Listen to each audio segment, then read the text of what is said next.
You've been carrying too much. Too many thoughts, too many worries, too many expectations. They told you to stay strong, to keep going, to just be positive. But no one told you how heavy life can feel when your heart is tired and your mind won't stop racing. You try to rest, but the silence gets loud. You try to sleep, but your thoughts keep spinning. You smile during the day, but deep down you feel overwhelmed, like you, 39, re-holding your breath underwater. The truth is, you don't need more pressure. You don't need to fix everything tonight. What you need is comfort. A kind voice that says, you're allowed to feel tired. A soft space to land when life feels too much. And ancient wisdom that holds you not with rules, but with relief. Because the teachings you're about to hear, they aren't loud.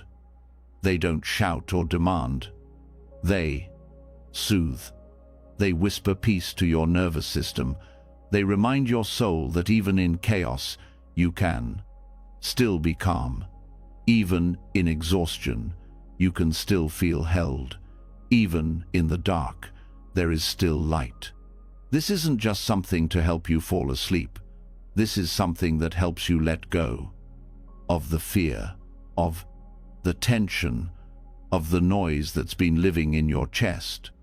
So breathe. You don't need to be perfect. You don't need to have it all figured out. Right now, all you need to do is listen, because comfort is coming, peace is on its way. And tonight, something inside you is going to shift. Are you ready? Let's begin.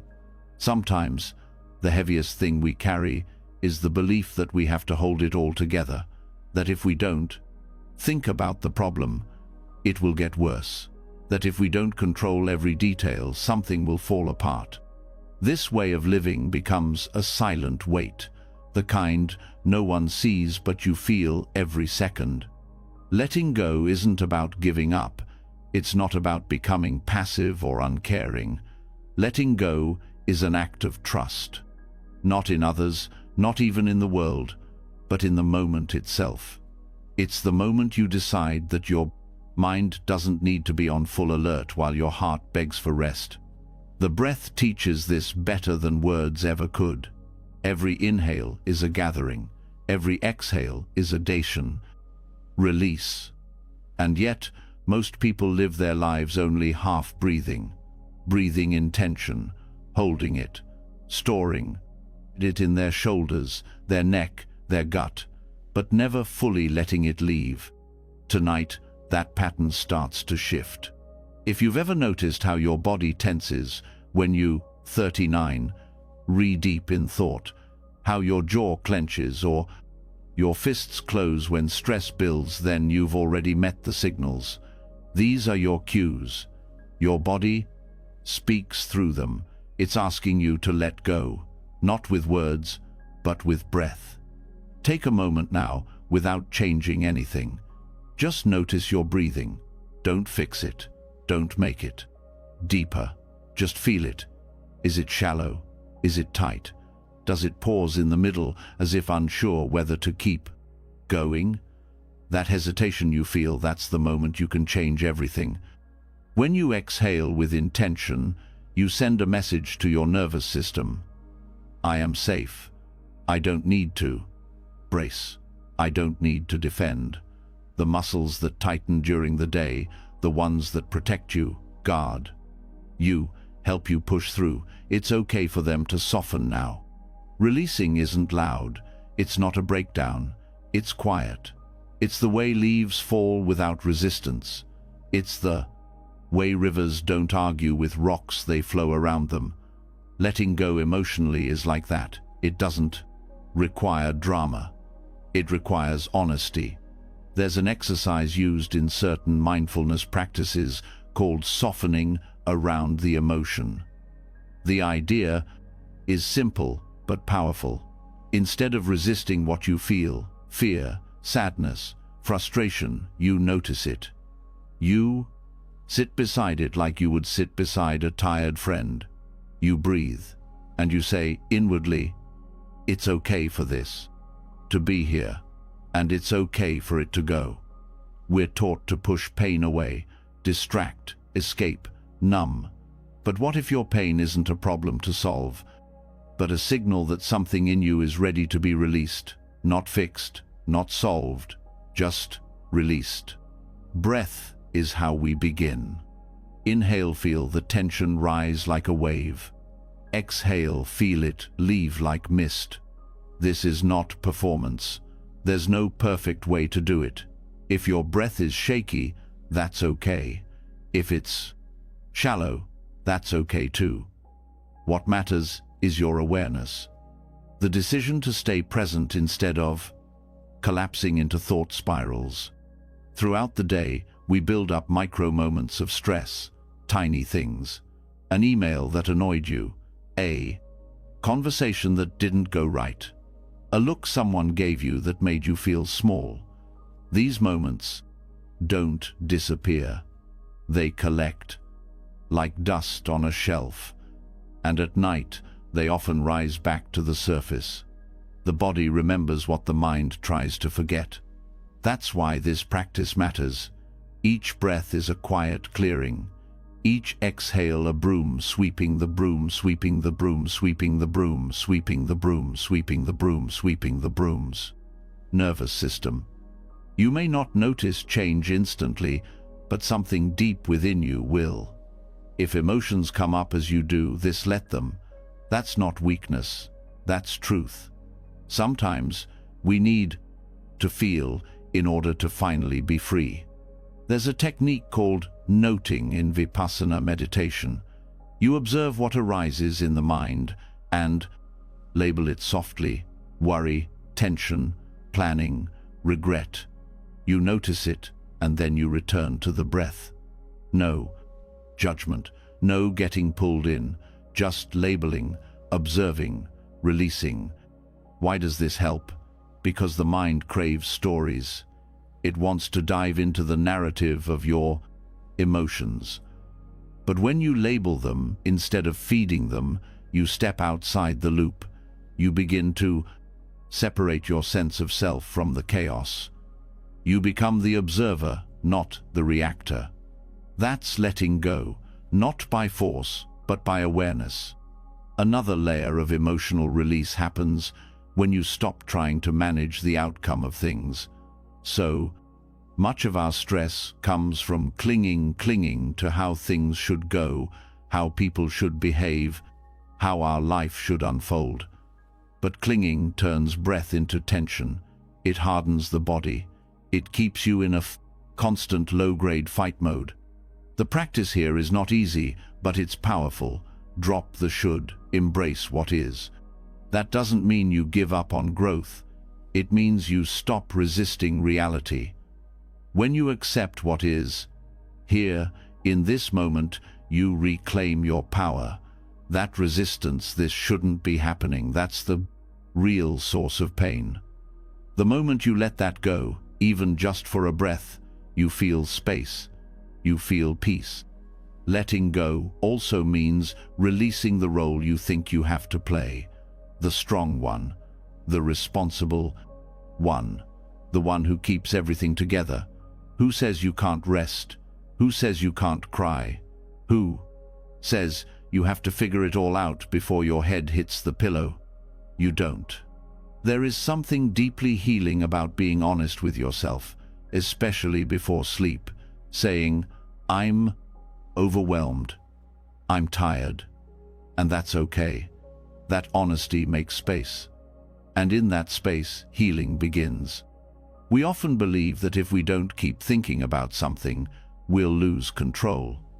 But thinking isn't the same as solving. And control is not the same as peace. Letting go isn't forgetting. It's not pretending you don't care. It's saying, this thought, this worry, this pain, it's real, but I don't need to carry it through the night. Release doesn't mean you erase your past. It means you stop dragging it into your present. Sleep is the body's way of resetting, but if your mind is still sprinting when your eyes close, that reset can't begin. That's why emotional release before bed is not a luxury, it's necessary. Try this tonight. Before bed, put your hand on your heart. Not to force comfort, but to reconnect. Feel the rise and fall, the quiet drum that's been beating all day without thanks. Then say, gently, inside yourself, you've done enough for today. Let go now. Not because everything is fixed, not because you figured it all out, but because you deserve peace, even in the middle of the unknown. Especially in the middle of the unknown. Letting go isn't one big act. It's a collection of small choices. Each breath, each moment you don't chase. The thought, each second you say, I can rest now.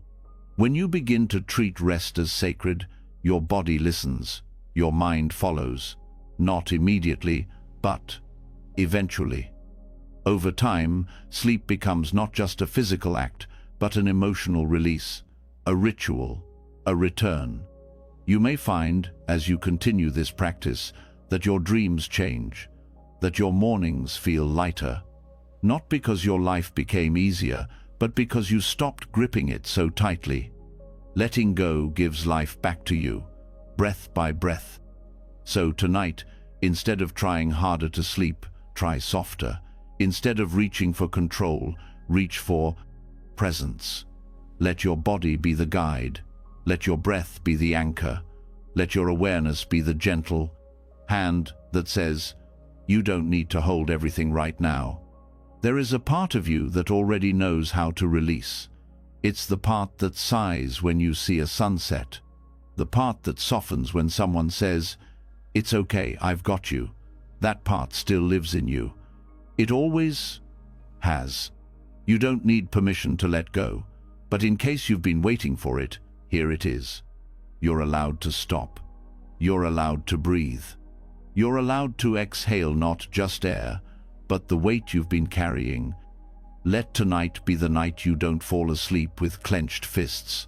Let it be the night your body learns that rest is not weakness, but wisdom. Not because everything is okay, but because you are still here, still breathing, still worthy of comfort. Let go now. Not all at once, not perfectly. Just one breath at a time. And once you've softened enough to let go, really let go, you'll notice something begins to shift. The weight doesn't disappear overnight. The noise doesn't vanish instantly, but the way you hold it changes. Lighter, gentler, more alive. There's something beautiful about what comes next. Not silence, not blankness, but presence. The kind that turns ordinary moments into sacred ones. And when you approach sleep not as an escape, but as an offering, something sacred starts to bloom. Because your bed isn't just a place to rest your head, it can be more. It can become a space where healing begins. A place where you return to yourself, not to perform, not to achieve, not to impress, but simply to be. What if every night wasn't just the end of a day, but the beginning of something meaningful? Something slow, something holy. That's what happens when your pillow becomes your altar. Sacredness isn't about incense or chants or elaborate rituals. It's about intention. It's about how you treat the moment.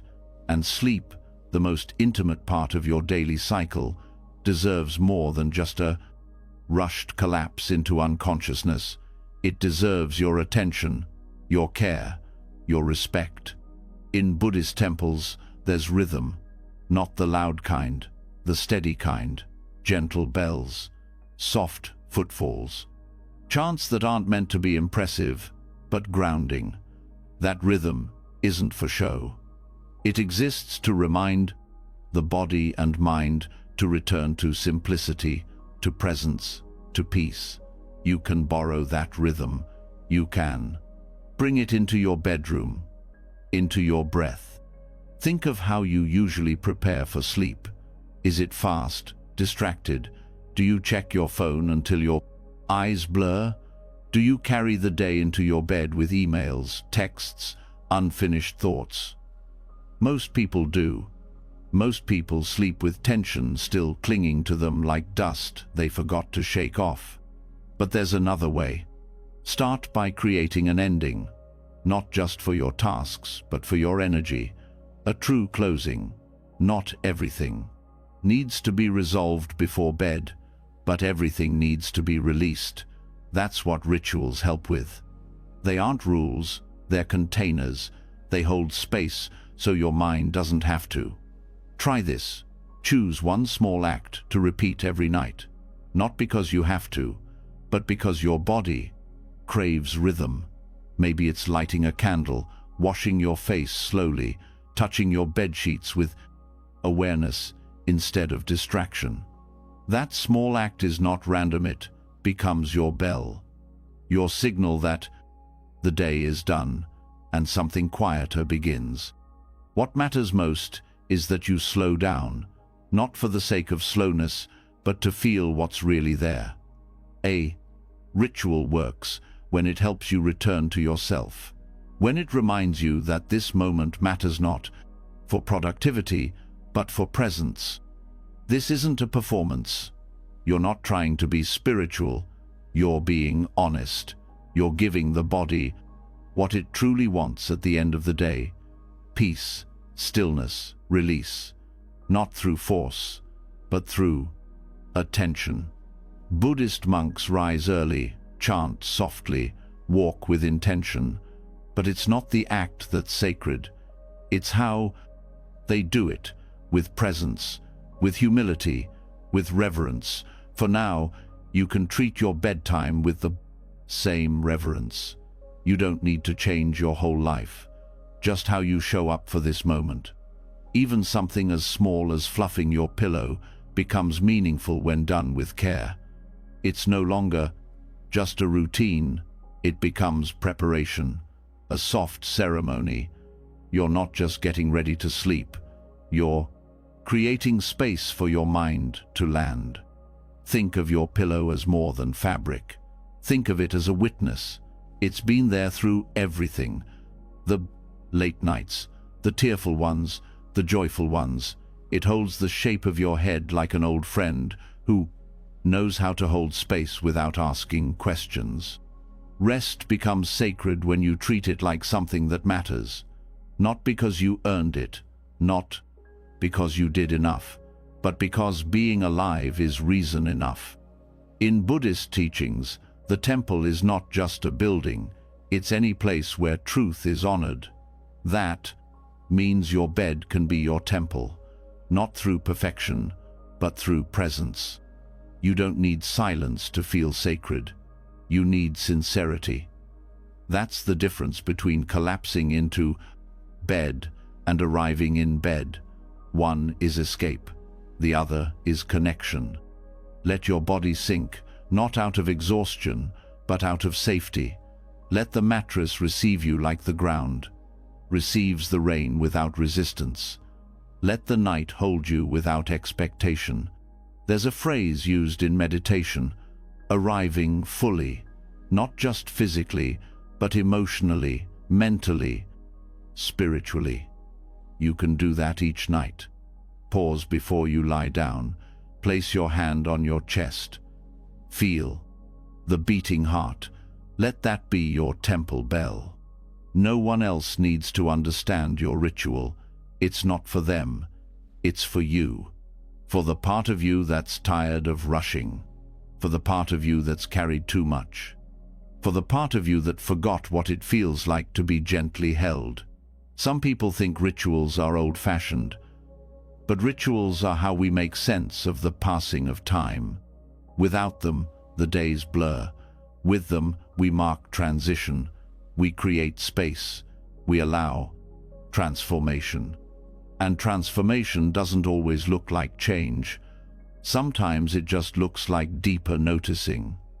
Like waking up with less tension in your jaw, less weight in your chest, You can end each day the way monks end their evening chantno, with a grand finale, but with a whisper, a soft return to breath, a nod to impermanence, a quiet thank you to the day, even if it wasn't perfect, especially if it wasn't. Even brushing your teeth can become a ritual if done with awareness, noticing the sensations, the temperature of the water, the way your feet feel on the floor. Every ordinary moment holds the precious potential for depth if you let it. That's what makes the pillow an altar, not the object, the intention, the way you arrive, the way you surrender. This is where you meet yourself without distraction, without roles, without the armor you wear during the day. Here, there's no audience, no performance, just breath, just rest, just you. Some nights you may feel resistance. The mind may not want to slow down.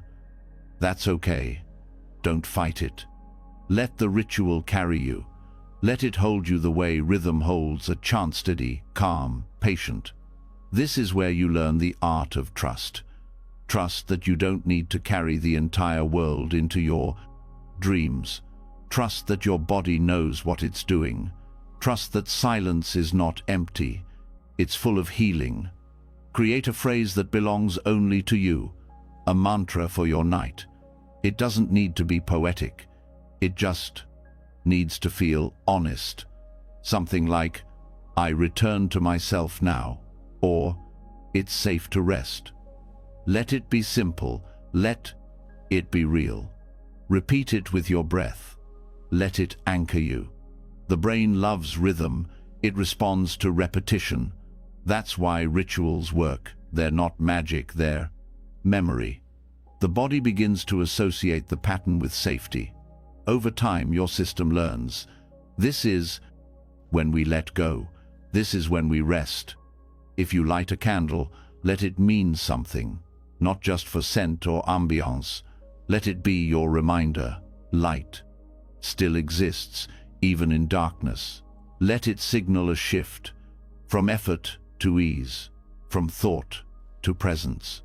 You don't need an entire ceremony, you just need consistency.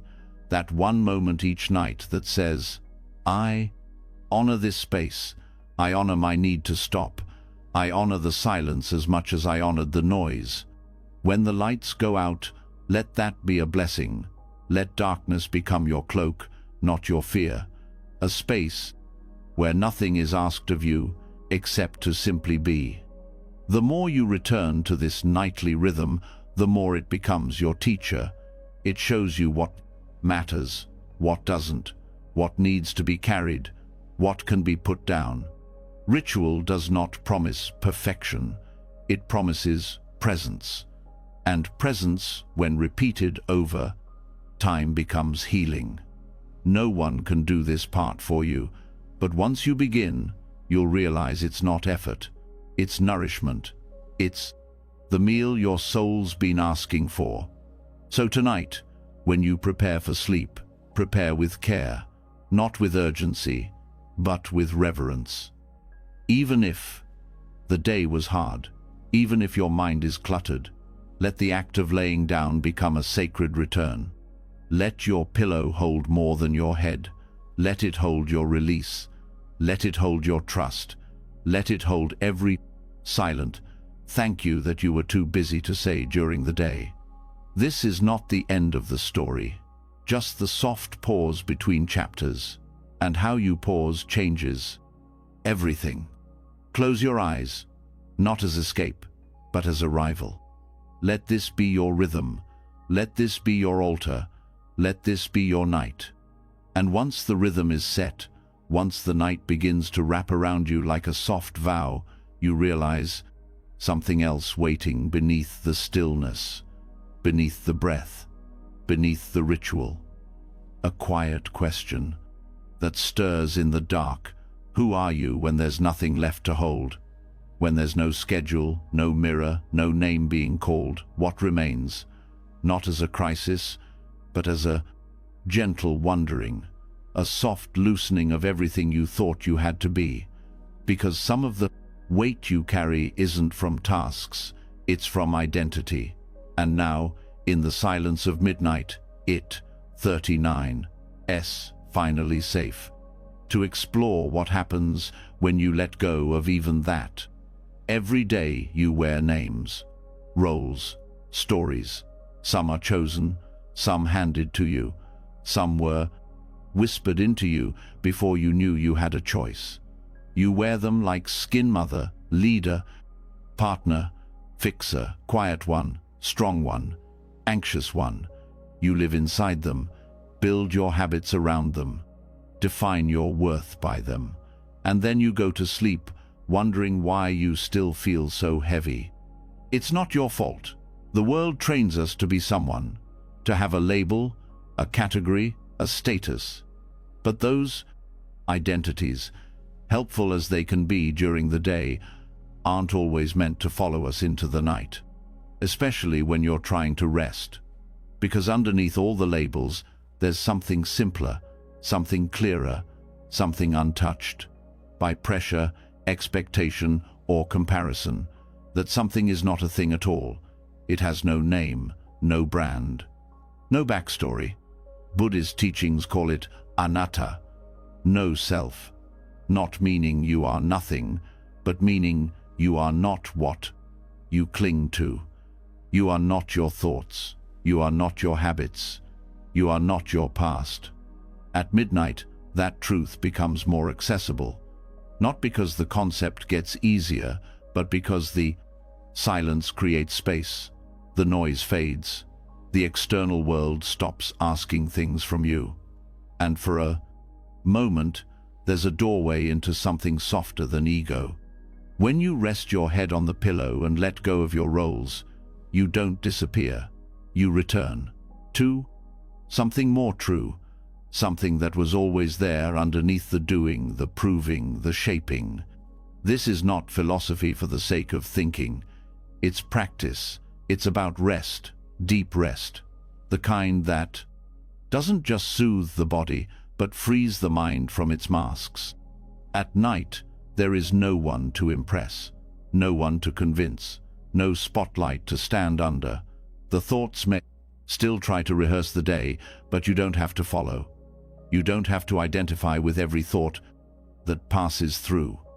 This is what the no-self offers: relief from the inner narrator, the one that says, "I am not enough," or "I should be more."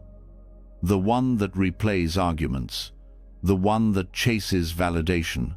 All of that relies on the story of self. And while stories can be useful, they can also become prisons. Freedom begins when you realize you can watch the thoughts without being the thoughts. You can feel emotion without becoming the emotion. You can experience tiredness without turning it into failure. Thoughts will say, "I am anxious," but you can reframe it to, "Anxiety is present." Thoughts will say, "I am failing," but you can soften it to, "Struggle is arising." You are not the storm. You are the sky. This small shift, done regularly, unhooks the mind from clinging. It doesn't erase difficulty, but it removes the stickiness. It allows rest, and it opens a kind of peace that isn't based on external calm, but internal spaciousness. Let's make this even simpler. Before sleep, when you notice a thought arrive, pause. Don't follow it. Don't push it away either. Just name it gently. Judgment, memory, planning. Say it without attachment. Then return to breath. This isn't a mental trick. It's a form of untangling. You don't have to be anyone while you sleep. Not a good person. Not a success story. Not the one who's always strong. The bed does not require an identity to support your body. The night does not ask you for credentials. Rest becomes deeper when the self becomes softer. The pain of being human often comes from gripping too tightly to an idea of who we're supposed to be. That grip creates resistance, Resistance creates tension, and tension steals rest. If you can loosen that grip, even just a little, you create space for something different, not emptiness, but fullness without burden, a presence without pressure. You are not erasing yourself, you are unbinding yourself. In some meditative traditions, teachers say, let go of the meditator, meaning don't even identify as someone who's doing it right. Let go of even that effort. Just be awareness, just be breath. This teaching is powerful before sleep, because the deeper you try to rest, the more identity can sneak in. I should be more peaceful. I'm not relaxed enough. Why can't I shut my brain off? These are identities, disguised as thoughts. You don't have to believe them. You don't have to fix them. You can notice, release, and rest. The silence of night is fertile ground for these insights. You don't need special training. You just need to stay with the breath. Stay with the presence behind the performance. Every label you carry becomes quiet when you don't feed it with attention. You are not removing value from your life by releasing identity. You are uncovering the peace that identity sometimes blocks. And when that peace is felt, truly felt, it changes your relationship to everything. Not all at once, but slowly. You stop chasing rest. It starts arriving on its own, because you're no longer defending a self that needs constant validation. Even the idea of being a good sleeper can become an identity, and with it, pressure. Pressure brings tension. So let go of the need to be anything, even someone who lets go well. Instead of asking, who am I? Try asking, what is here when I stop needing to be anything? Not for analysis, just for rest, just for release. At first, it may feel like a blank space, but if you stay with it, you'll sense something deeper, a kind of quiet presence, a hum behind the noise. It doesn't need to be named, it just is. The body relaxes when it isn't trying to protect an idea. The mind softens when it isn't chasing a role. Sleep deepens when identity is no longer driving the moment. You may feel fear as you loosen these ideas. That's normal. The ego doesn't like to be quiet. But you're not trying to kill it. You're just letting it rest too. Like a worker who's been on the clock too long. Give it the night off. Let the deeper part of you hold the space now. There's a kind of comfort that comes from knowing you don't have to be someone all the time. You just have to be. That's enough. That's always been enough. Thoughts may still rise. Roles may try to reattach. That's okay. Keep practicing. The repetition builds a new rhythm, a new reflex. Over time, the release becomes easier, not because you forced it, but because you remembered how. Buddhist monks often sleep in complete stillness, not because they're better, but because they've practiced surrender. The same surrender is available to you, not through effort, but through allowing. You don't have to remove thoughts, just stop owning them. You don't have to stop emotions, just stop labeling them mine. Watch them pass like clouds. Be the sky. This is what it means to dissolve identity gently, not erase yourself, but stop gripping so tightly to the poor story. Let the story fade for the night. Let the breath take over. You are safe without your roles. You are worthy without your titles. You are whole without your narratives. Let the night hold what you no longer need to carry. Let rest wash over what no longer needs to be named. You are not the noise. You are the awareness underneath. You are not the mask. You are the presence, watching it come and go. And now that you know this, sleep is not just rest. It becomes a return to stillness, to spaciousness, to self without self. Let go now, not just of your thoughts, but of the one who thinks them. Let the mind melt into the night. Let the breath carry what remains. Let the silence be enough. Because it is, and you are, without trying, without effort, without identity. Only peace now. Only presence. Only this. When you no longer cling to identity, when the story loosens its grip and the masks begin to rest, something unexpected rises in the quiet. You meet what's underneath, the soft, worn-out core of yourself that's been trying so hard to be enough. It doesn't ask for understanding. It doesn't need fixing. What it needs is kindness, not from the world, from you. Because after all the effort to hold it together, to perform, to strive, to cope, the part of you that has carried it all is tired. And not just tired in the body, tired in the spirit. This is the moment when compassion becomes not just helpful, but essential. There is a teaching in the Buddhist tradition called metta.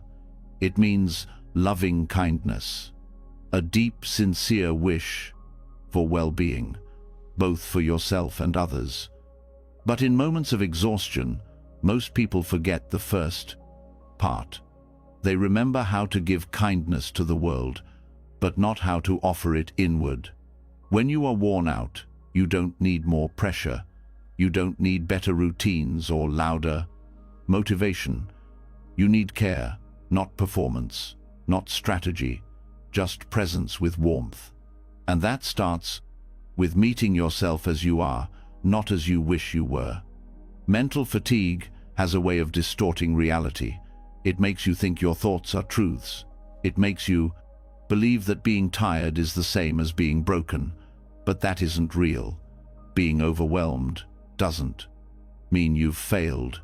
It means you've reached the edge of your current resources, and that edge is not your fault.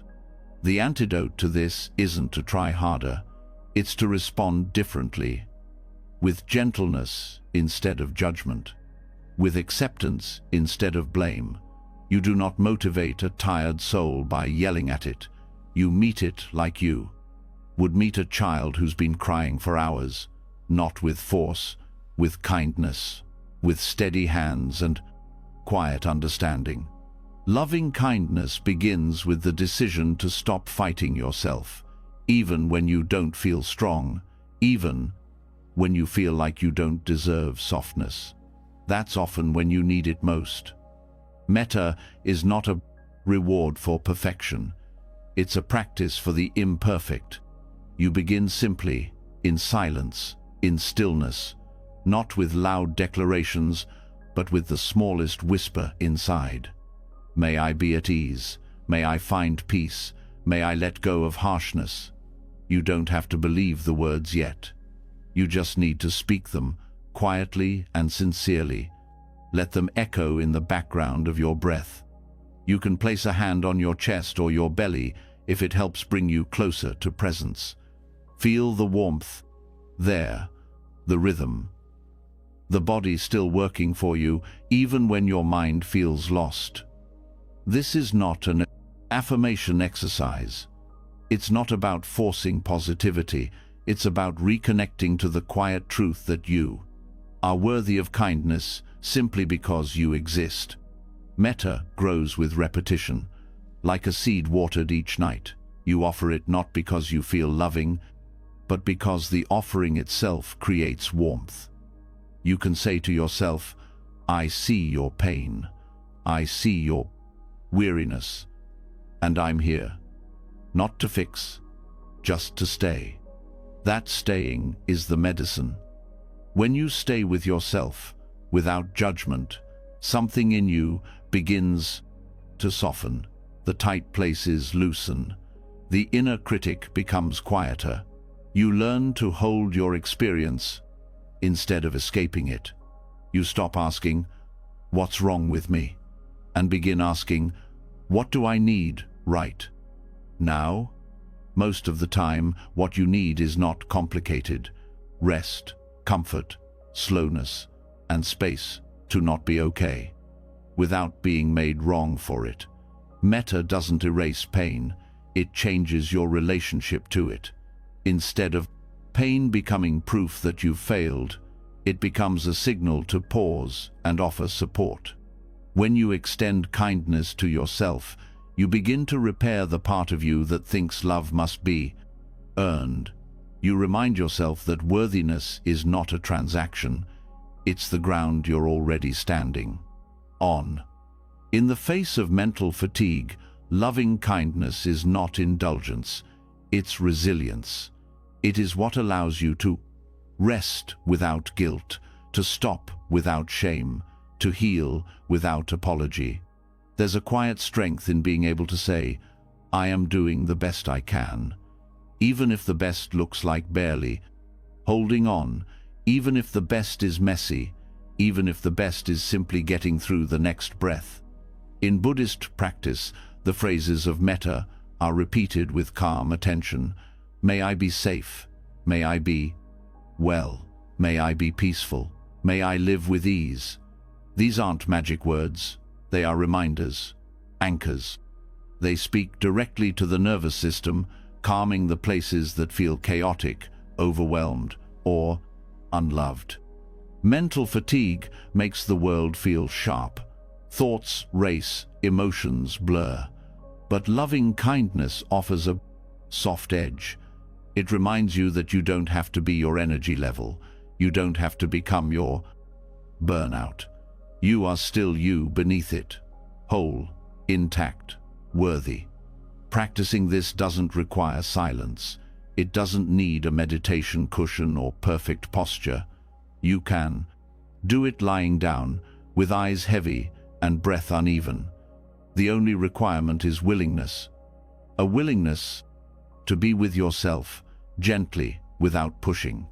Even one moment of true kindness can begin to reset the system, one breath paired with a sincere phrase. You can say it out loud or just think it. May I allow myself to rest? May I let this be enough? Over time, you begin to feel the difference. The same exhaustion feels lighter. The same thoughts feel less convincing, because you're not adding the weight of self-judgment on top of them. Compassion isn't passive, it's powerful. It's what allows you to move through difficulty without breaking. It's what brings steadiness when everything else feels uncertain. There may be nights when you forget to practice, nights when the fatigue feels louder than the kindness. That's okay too. Metta is not a scorecard, it's an invitation. One that is always open, no matter how many times you miss it. The more often you offer loving kindness to yourself, the more natural it becomes, like a muscle that grows through use. You may even begin to feel it spread outward, toward others, toward strangers. But it always starts with you, not out of selfishness, out of balance. You cannot pour compassion into the world if your own well is dry. You cannot give freely when you withhold care from yourself. So let the practice begin with your own weariness, your own need, not because it's perfect timing, but because it's the honest truth. Loving kindness for the worn-out self looks like permission, permission to rest without earning it, permission to say no without guilt, permission to feel without fixing, permission to be held by your own awareness. You do not have to wait for someone else to offer this to you. You can be the one who says, "You're allowed to stop now. You've done enough. You are enough, right here as you are." This is not sentiment. It is practice, deep, steady, grounded, repeated night after night, until the mind learns to receive it and the body believes it. Even when everything feels tight, there is a part of you that can soften. Even when the day has emptied you, there is a voice inside that can still say, "I am with you, even now." You are not a project, you are a being, a human being, who feels, who breaks, who heals, who tries. And trying alone is worthy of tenderness. May the rest you offer yourself tonight come without conditions. May the breath you take now remind you that you belong. May the quiet you feel in your chest be a sanctuary you can return to any time. And even if your thoughts resist, even if your emotions feel tangled, keep returning, keep offering, keep softening, not for performance, for peace.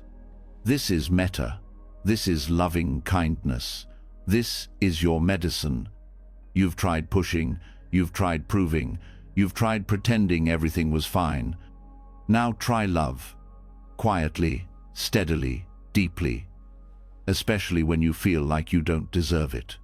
Because that is when it matters most, and that is when it begins to heal. And once you've offered kindness to the parts of yourself that feel worn and overused, a new kind of silence enters. Not the kind that feels lonely, the kind that feels like space that opens up after judgment softens, after pressure loosens. And in that space, the mind finally starts to settle. But even in peace, thoughts don't disappear. They drift in, they linger, they repeat. That doesn't mean you're doing something wrong. It means you're still human. The question is not how to stop them. The question is how to meet them differently. Thoughts are not problems unless we hold them too tightly. Thoughts become heavy when we believe they define who we are or demand our attention. But thoughts, at their core, are just movements, passing currents, temporary flickers of mental activity. They don't need to be controlled. They need to be seen for what they are, fleeting. This is where visualization can become a powerful ally, not as distraction, but as a soft tool for release. In Vipassana practice, there is a visualization often used to help people unhook from thought patterns that loop endlessly. It is the image of a stream, calm, steady, continuous, and on the surface of that stream are leaves, light, drifting, carried by the current. Each leaf holds a thought. You don't choose which thought appears. You don't control the stream. You just observe. You place the thought gently on the leaf and watch it go, one after another. No rush, no force, just quiet noticing. This practice is not a trick to stop thinking. It's a way to stop clinging, to stop chasing the thought down the river, trying to change it or solve it, to stop judging the thought for being there. You stop assigning meaning to every mental interruption, and instead you begin to watch. Thoughts about the day will rise, memories will surface, worries about tomorrow may appear. That's okay. They each get a leaf. You don't analyze, you don't react, you place, and you release. Some thoughts will return quickly. That's not failure. That's the nature of the mind. Each time they come, you place them again, as often as needed. The repetition is not a problem. It's the practice. Each return to the stream is a moment of awareness. Each leaf released is a moment of freedom. This visualization works especially well before sleep because it mirrors what the nervous system already wants: to slow down, to unclench, to shift from holding to letting. And when your attention becomes the observer instead of the participant, rest comes more easily. There's no need to create elaborate imagery. Keep it simple. Feel the breath first. Let it settle into a natural rhythm. Then gently turn your awareness to the image. A soft stream, clear water, slow movement. The environment doesn't need detail, just enough for your attention to rest on it without stimulation. Every thought that tries to pull you back into planning or remembering, place it on the leaf, gently. Then, bring your focus back to the space around the stream, the quiet flow, the peace in movement without urgency. This technique is not about removing content from your mind. It's about shifting your relationship to the content, from being the thinker to being the watcher, from being the actor in the story to being the one, turning the pages. Some nights, certain thoughts will feel sticky. You'll notice resistance to letting them go, maybe because they feel unfinished or because they're charged with emotion. In these moments, breathe deeper. Offer the thought the same space as the others. Treat it no differently. Give it the same leaf, the same chance to move on. If emotion arises, allow it to stay as sensation. You don't have to label it. You don't need to fix it. You don't need to narrate it. The stream can carry emotion too, not by getting rid of it, but by giving it motion. The stream itself becomes a kind of metaphor for how awareness works. Always moving, always receptive, never pushing anything away, never chasing anything down. The mind doesn't need to be empty to rest. It just needs to be less involved, less entangled, more like the current than the cargo. Let the stream carry even your identity, for a while, the idea of who you are, what you need to do, what you think you're supposed to be. Place it gently on a leaf and watch it drift. Just for now. You can pick it back up tomorrow, if needed. But for tonight, you are more than the sum of your thoughts. You are the space they pass through. Over time, the practice creates a buffer, a gentle pause between the thought and your reaction. This pause is where freedom grows, where rest becomes available, not just as an idea, but as an experience. When the stream becomes steady in your mind, your nervous system begins to follow. The breath slows, the heart rate settles, muscles release tension without instruction, because the mind no longer signals alertness. It signals ease. Some thoughts may try to disguise themselves as urgent.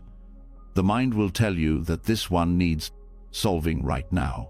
You will feel the urge to get involved, to think it through. This is where the practice strengthens. You recognize the urgency as just another thought. It too goes on a leaf. It too drifts. There's no finish line to this, no moment when you've won. The practice is circular, like the breath. Like the stream, you keep returning, you keep watching, you keep releasing. Each time you build trust in your ability to let go. Even 5 minutes of this can change the tone of your night. Even one breath of true witnessing can reset your system. There is no minimum, no requirement. The effort is not in achieving, but in allowing. This isn't escapism. It's presence. Presence with softness, with space, with perspective. You don't float above your mind. You float with it, side by side, aware, calm, detached. Letting go doesn't mean forgetting. It means no longer gripping. And as thoughts float away, they lose. Their sharpness, their intensity fades. You stop defining yourself by them. You stop giving them all your energy. They become what they are, temporary. Sleep is not just for the body, it's for the psyche, for the deeper parts of you that don't need more stimulation, but less. Not less thought, less attachment to thought.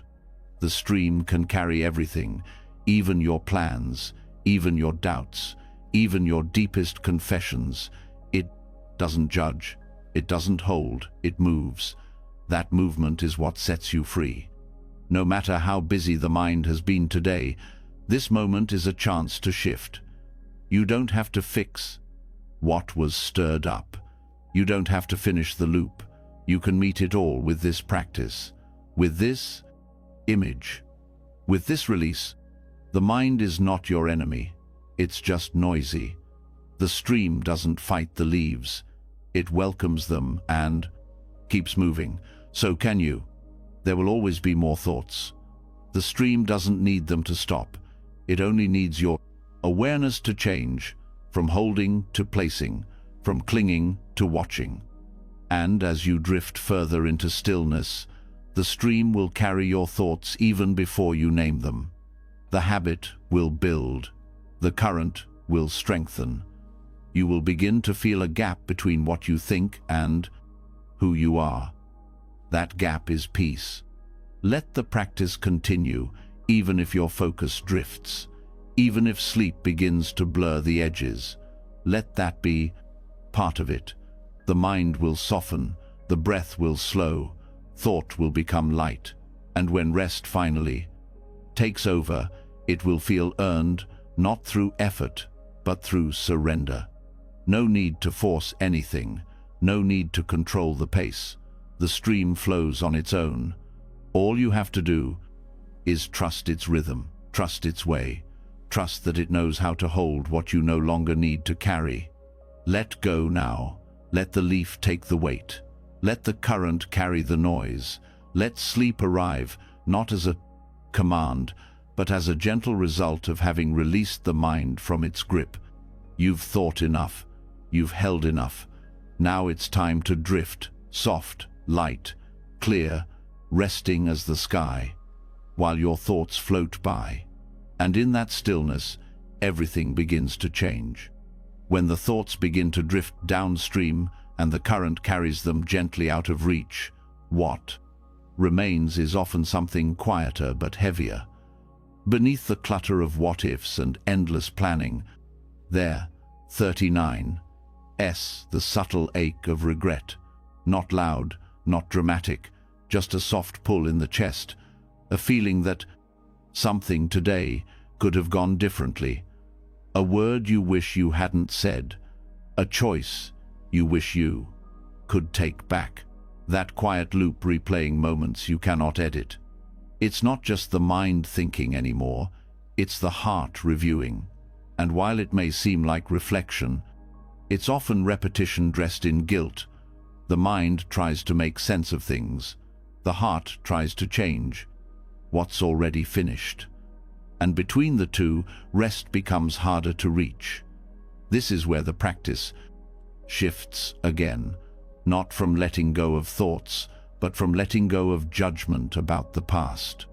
There is a teaching in Buddhist thought that offers a way through this weight. It says each moment is a new life, a rebirth, not in theory, but in direct experience.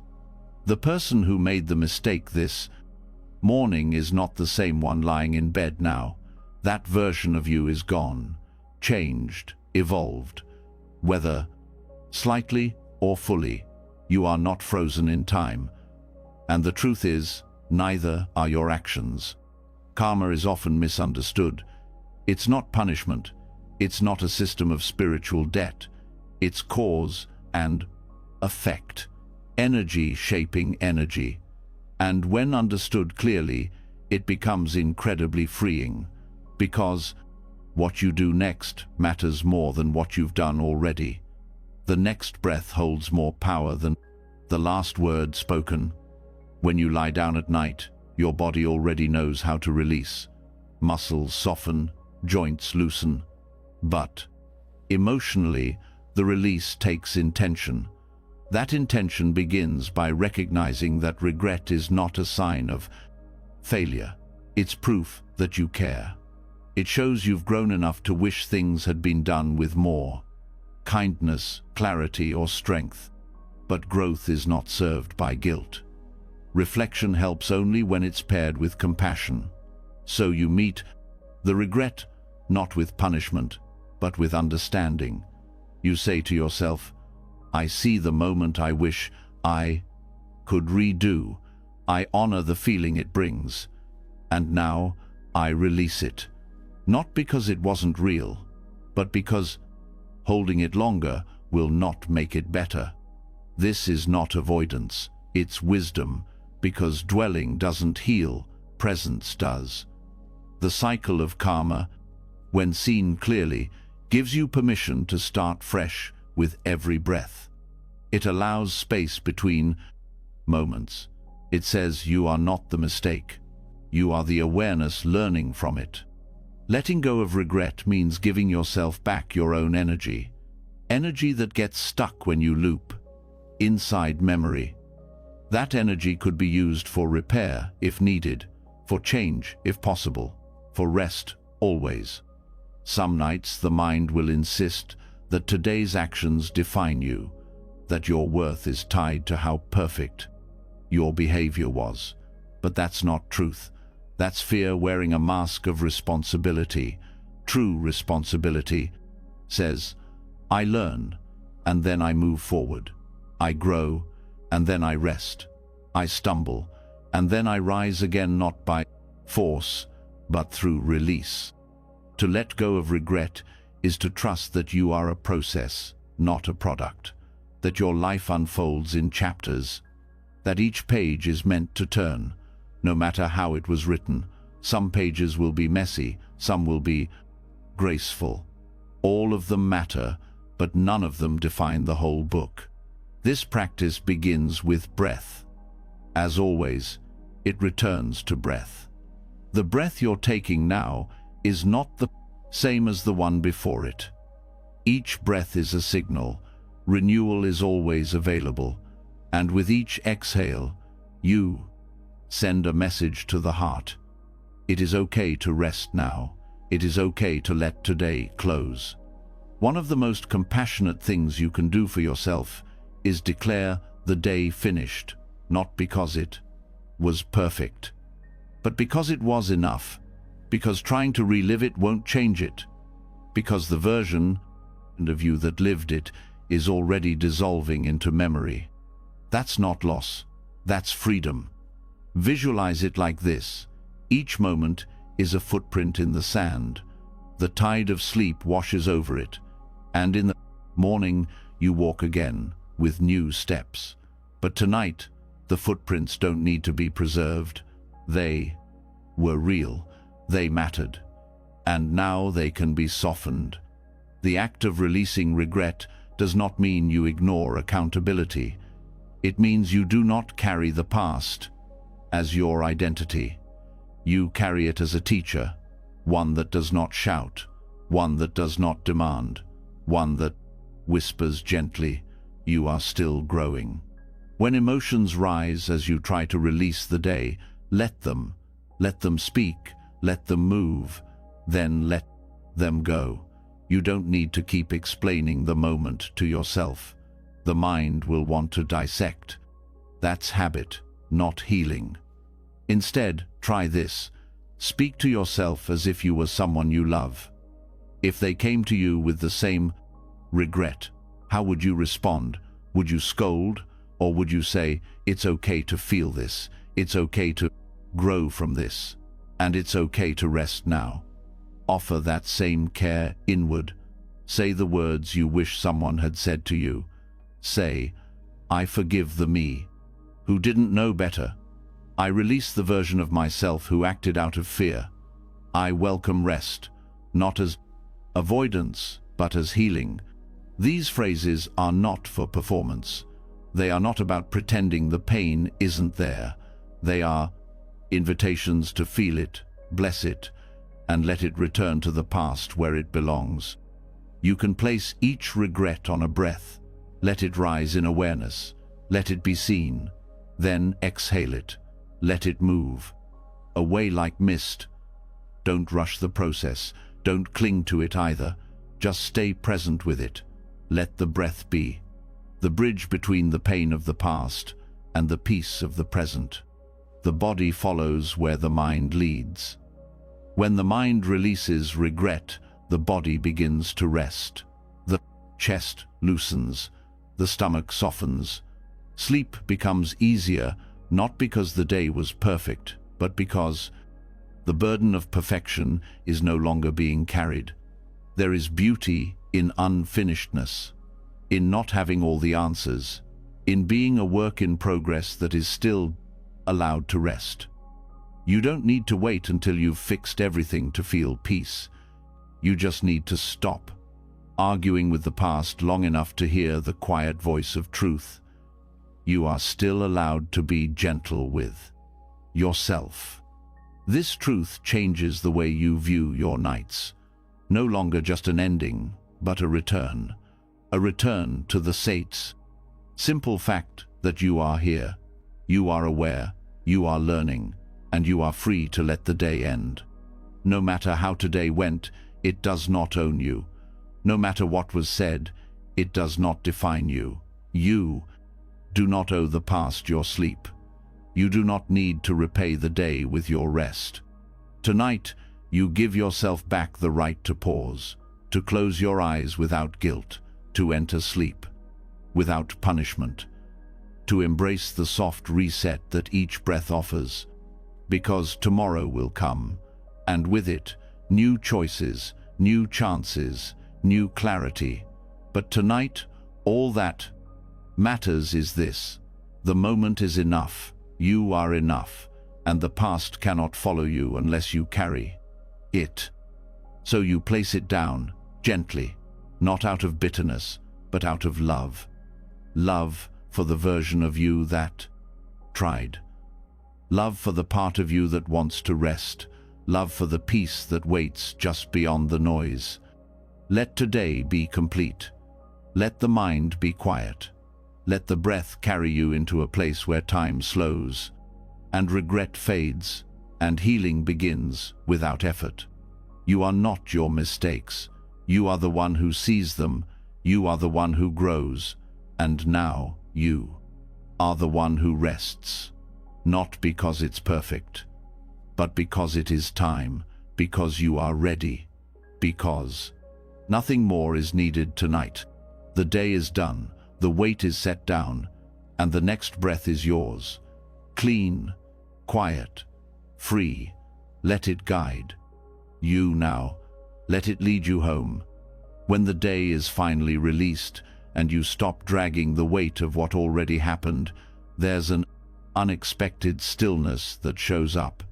But for many, even in that stillness, a deeper layer begins to stir.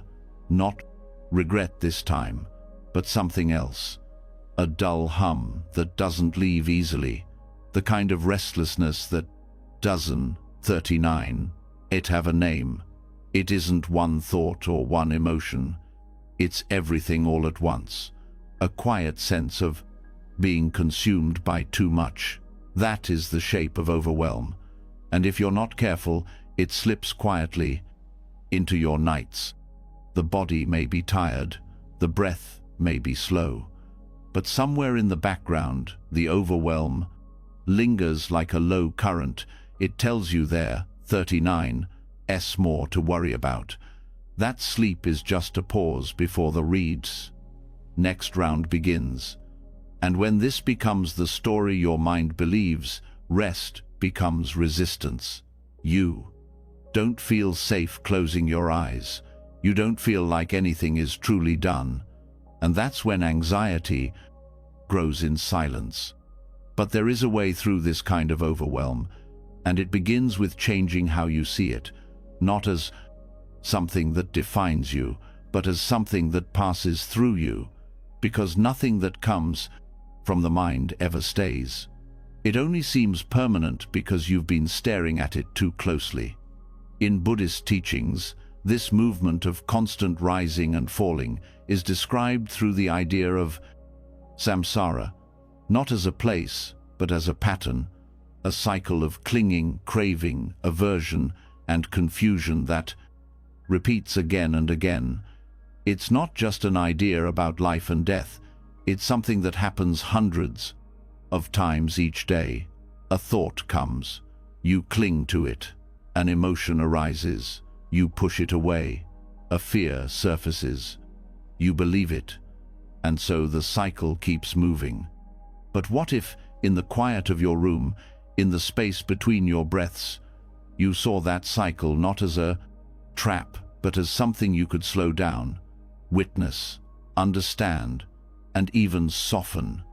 Overwhelm is not proof that something is wrong with you. It's a sign that the cycle has been moving too fast, too often, without rest. The mind has been spinning through stories and decisions and emotions with no pause. The nervous system has been on alert, ready for everything, unable to process anything fully. When you begin to recognize this cycle for what it is, you start to gain clarity. You stop trying to solve the entire pattern and instead observe its parts. That observation is what slows it down. Instead of being inside the swirl of overwhelm, you become the one who watches the swirl. You don't stop the thoughts. You notice them. You name the feeling, not as identity, but as a moment. This is tightness. This is urgency. This is pressure. These aren't truths. They are weather. You begin to see the mind like a sky, and your experiences like clouds. Some move fast, some linger, some seem stormy, but none of them stay. The more often you watch without reacting, the more space you create. And that space is what lets the anxiety loosen. At night, this practice is especially powerful because the world stops asking for action. The emails are done. The conversations are over. But the mind keeps running out of habit. It keeps scanning, planning, trying to hold everything together. That's samsara in motion. A loop that feeds itself because no one told it to stop. So you become the one who interrupts the pattern, not by yelling at it, not by fighting it, but by slowing down. One breath, one noticing, one step away from believing every thought. You begin to understand that just because a feeling is present doesn't mean it needs to be followed. That just because the cycle exists doesn't mean you have to live inside it. This doesn't mean you escape your life. It means you see it more clearly. You see the stress not as your fault, but as part of a rhythm that has gone unexamined. And when you examine it with kindness, you shift your relationship to it. The overwhelm stops feeling like drowning and starts feeling like waves that rise and fall. You start to understand that the waves have always risen and fallen, but before, you were trying to hold your breath under them. Now, you let them move, you let them pass. This shift doesn't require you to be calm. It requires you to be honest, to acknowledge the cycle when it speeds up, to recognize the signs before the storm grows, and most importantly, to meet those signs with presence, not panic. When you label the feeling, you slow its momentum. When you breathe into the tightness, you stop the spiral. When you soften your body, even as your mind races, you signal safety. These small acts undo the cycle. They don't fix life. They reveal something underneath it. That something is stillness, not because your life is suddenly quiet, but because you're no longer believing that every noise needs your reaction. You allow things to arise without jumping into them. You see the thought and wait. You feel the fear and stay. You hear the urgency and breathe. And in those tiny pauses, samsara loses its grip. This doesn't mean the world changes. It means your relationship to the world begins to change. You're no longer rushing through moments as if they're fires to put out. You move slower, you speak softer, you hold yourself with more care. Because now you know that what looks like pressure is often just the cycle repeating, and cycles only keep moving when you push them. By stepping back, you let the wheel turn without dragging you with it. By resting your awareness on the breath, you create a new rhythm. A rhythm not of reaction, but of understanding. This is not denial. This is wisdom. The wisdom of knowing that you can't end the cycle by force. You end it by presence, by letting it be seen fully and choosing not to add fuel to it. That choice is quiet, invisible to others, but deeply powerful within. Overwhelm begins to lose its intensity. It still visits, but it doesn't stay long. Because now there's space for it to move through. Because now your breath isn't just air, it's awareness. It's permission to rest, even when things feel incomplete. And that's the deepest freedom. Not waiting for everything to be settled before you can feel peace, but learning to feel peace even in the middle of movement, even while life is still unfolding, even while the cycle is still turning. At night, let this be your practice. When the feelings of too muchness begin to rise, don't push them down. Don't try to outthink them. Let them be. Watch them move. Place your attention on what is constant: the breath, the sensation of your body on the bed, the sound of the quiet around you. Each time your mind wants to spin, bring it back, not harshly, gently, like guiding a child back to safety. This is how you teach your system that it doesn't have to rush, that there is another way to meet the night, with softness, with space, with the wisdom that cycles always turn, and you don't have to turn with them. You begin to rest, not because the anxiety is gone, but because it no longer owns you. You feel it come. You feel it go. You remain steady. That steadiness becomes your home. Samsara will always exist. The mind will always move. But suffering is not in the motion. It's in the clinging, in the pushing, in the need for every emotion to mean something. And when you stop assigning meaning to every wave, you begin to float. Let yourself float now. Let the feelings be clouds. Let the thoughts be echoes. Let your presence be wide, enough to hold them and soft enough to release them. You are not the cycle. You are not the pattern.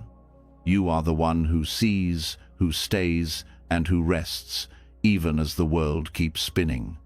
When the cycle slows and overwhelm no longer pulls you in, something gentle and unexpected begins to appear.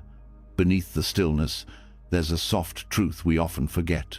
Rest is not just for recovery. It is not only a personal act, it is a gift you offer to everyone you meet. When you rest well, you don't just restore yourself. You make space for the people around you to breathe more easily too. This may seem like a quiet concept, almost too simple to matter. But look deeper. Notice how much of the world's tension begins with tiredness. How arguments sharpen when sleep is thin. How compassion fades when the body is exhausted. How kindness disappears when the mind is stretched too far. Fatigue doesn't just wear down the self, it wears down your ability to serve anyone at all. The teachings of the Bodhisattva, the one who chooses to live with open eyes and an open heart for the benefit of others, remind us that compassion is not just action, it is energy, attention, presence, and these cannot be sustained when the foundation beneath them is unstable. When your inner state is worn thin, even the desire to care becomes strained. Not because your heart lacks generosity, but because it lacks the rest it needs to function fully. There is a mistaken belief that rest is selfish, that taking time to reset means you are turning away from the needs of others. But the opposite is true. You can only offer real service when your own center is steady. You can only listen deeply when your nervous system is not in chaos. You can only help someone rise when you are not already sinking. To rest well is to prepare yourself to meet life with clarity, to reduce harm, to stop adding noise. This is not about isolation, it is about intention. Choosing to pause with care, not because you are escaping others, but because you want to return to them more grounded, more awake, more compassionate. A tired body reacts. A rested one responds. A tired mind defends. A rested one listens. A tired heart shuts down. A rested one stays open. These are not abstract ideas. They are what shape your words, your choices, your presence in each conversation. The Bodhisattva's path is built not on heroics, but on steadiness. It is not about giving endlessly until there's nothing left. It's about knowing when to stop, when to breathe, when to return to stillness. So, your offering to the world is not laced with resentment, depletion, or fatigue. You have seen this truth without noticing it. Think of someone whose calm presence changes the room. They don't need to say much. Their energy brings balance. Their attention brings ease. That presence is not created by chance. It is built through rest, through returning to their own center again and again. This kind of rest is not the absence of effort. It is the foundation of right effort. It's the kind of pause that allows you to reflect on what truly matters before you speak or act. It is what lets you choose your words instead of reacting from habit. It's what lets you see another person clearly instead of projecting your stress onto them. When you rest with this kind of awareness, it becomes a practice in compassion, not just for your own benefit, but for those around you who are affected by your energy even more than your actions. People feel your presence before they hear your words. When your presence is calm, your influence is healing. When your presence is chaotic, your actions can still carry that chaos no matter how kind they appear. This is why rest must be seen not as a break from your role in the world, but as part of it, part of your ability to serve, to love, to guide, to lead. Without deep rest, your clarity dims, your patience shrinks. Your ability to see others as they are disappears under the weight of your own unresolved stress. Choosing rest is not a retreat from purpose. It is what keeps your purpose alive. It is also what keeps humility alive. A tired mind becomes self-centered quickly. It views the world as something to fight or conquer. A rested mind becomes spacious. It sees the whole more clearly. It does not rush to prove. It knows when to be silent, when to offer presence instead of answers. In the Bodhisattva's vow, there is a promise to remain with others through their suffering. But that does not mean abandoning your own needs. It means honoring the whole. You are part of that whole. You matter in the same way that those you serve matter. Ignoring your own well-being is not noble. It is unsustainable. Resting well means you are not teaching your body to run from effort. You are teaching it when to pause, so it can meet effort with grace. So you don't overextend, so you don't collapse later. It's the difference between burning out and burning steady. The act of lying down at night becomes more than physical relief. It becomes a ritual of service. You rest, not only so you can feel better. You rest so you don't pass your pain on to others. You rest to remember how it feels to be whole. You rest to remind yourself of what it's like to feel enough without needing to produce or fix or prove. From that wholeness, your compassion becomes authentic. Your help becomes cleaner, not rushed, not pressured, but born from stillness. You are no longer trying to save others to avoid your own discomfort. You are serving them from a place of overflow. It's not about being perfect before you serve. It's about being present. And presence is only possible when your system is grounded. Rest brings you back to the body. It slows the spiral. It opens the space where wisdom lives. Every night, when you choose to let the day fall away, you are also choosing to return to this wisdom. You are choosing to soften the edges that have hardened through stress, to give back to yourself so that tomorrow you are less likely to act from fear, less likely to speak from anxiety, less likely to tighten pain of others with your own. You cannot fix the world overnight, but you can end the day with care. That care ripples. It changes how you wake, how you move, how you respond when someone else is hurting. Compassion is not built on effort alone. It is built on renewal. Even the Buddha rested. Even the Bodhisattva lies down. Not because they give up, but because they know that serving from exhaustion is not service at all. It is survival. You are allowed to rest, not just for yourself, but for the ones you love, for the ones you haven't met yet, for the ones who need your presence tomorrow. Presence shaped by stillness, softened by silence, deepened by rest. So as you lie down now, let the breath remind you, each inhale is your return, each exhale is your offering, not to a task, not to a list, but to the shared space of life you move through with others. This rest is your blanket. It wraps around your nervous system and says, you don't have to hold the world tonight. You are still helping it by helping yourself. You are still giving by pausing the noise. Let this night be a reminder that rest is not in the way of compassion. It is how compassion sustains itself. Let your body be soft. Let your breath be slow. Let your thoughts settle without control. And know that each moment of stillness you enter now is shaping the kindness you'll offer later. This is not withdrawal. It is preparation. It is restoration. It is the kindness that begins before the day does. It is the compassion that covers not only others but yourself. A full circle, a quiet vow, a steady truth. You are allowed to rest, and in doing so, you are still helping more than you know. After offering yourself the kind of rest that nourishes not only your body but the world around you, you begin to sense a quieter form of power.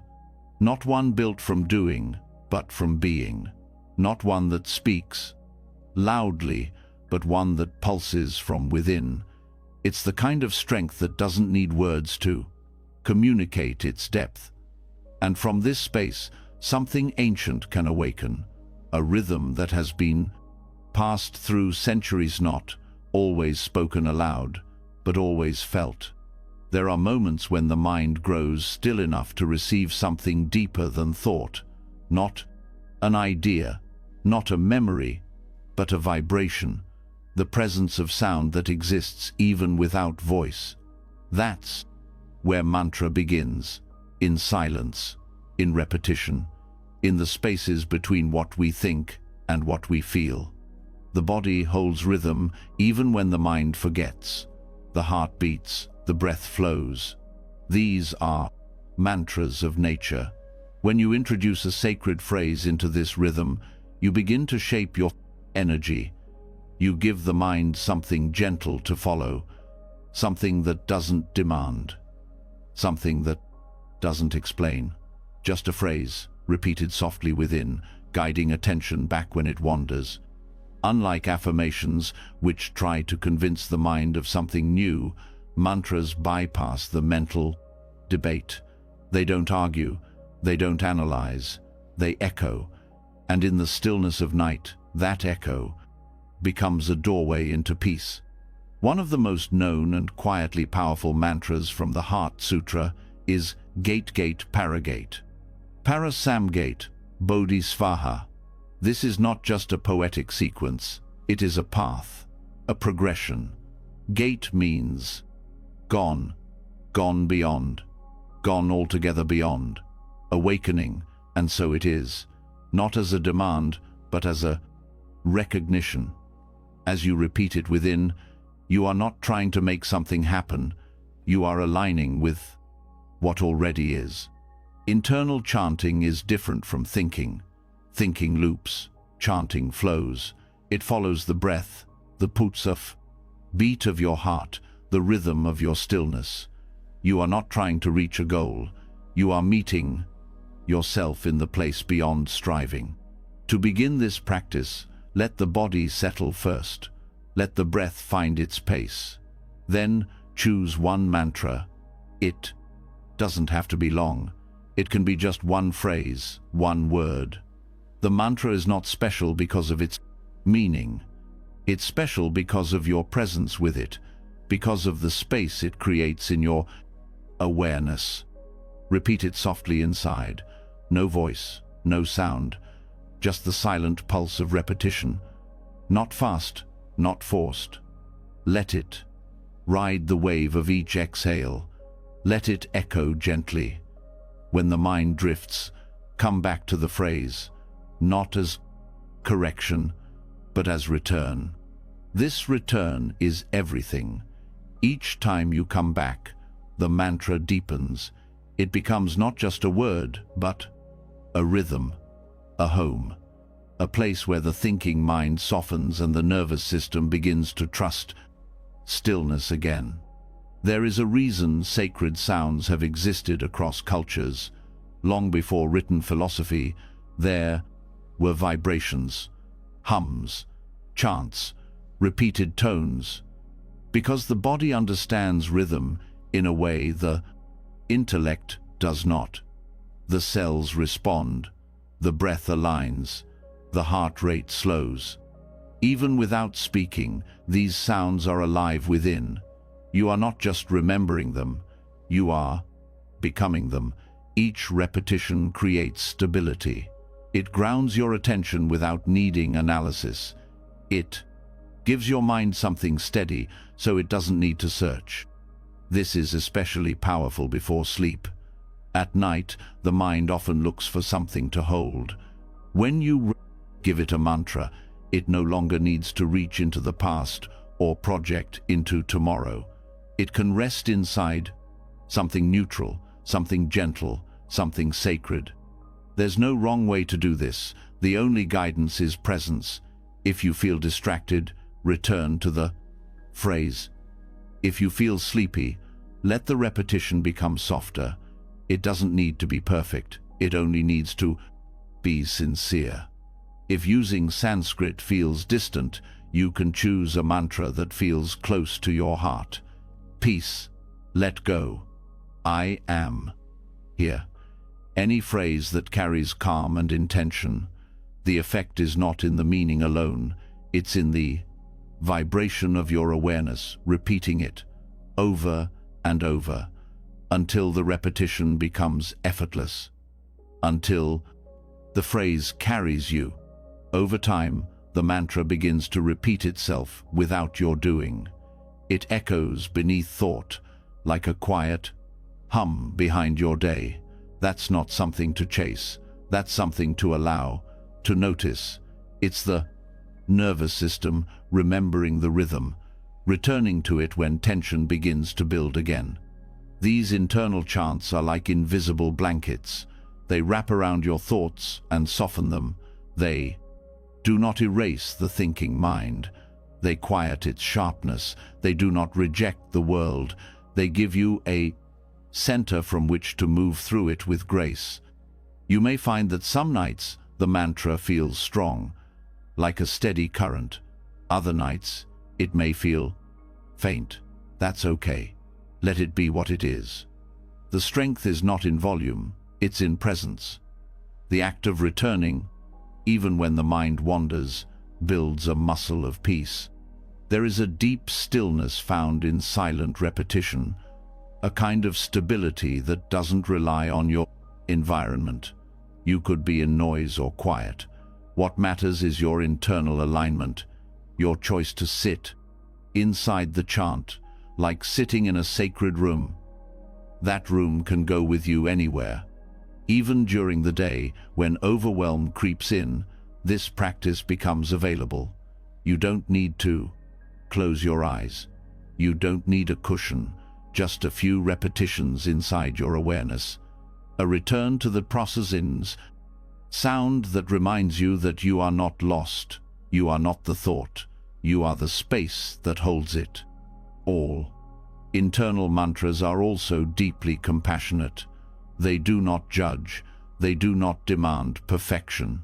They meet you exactly where you are, whether anxious, tired, peaceful or scattered, the mantra holds. And in that holding, you begin to settle. Think of it like a lighthouse, always blinking, always present. It doesn't need to shine brighter.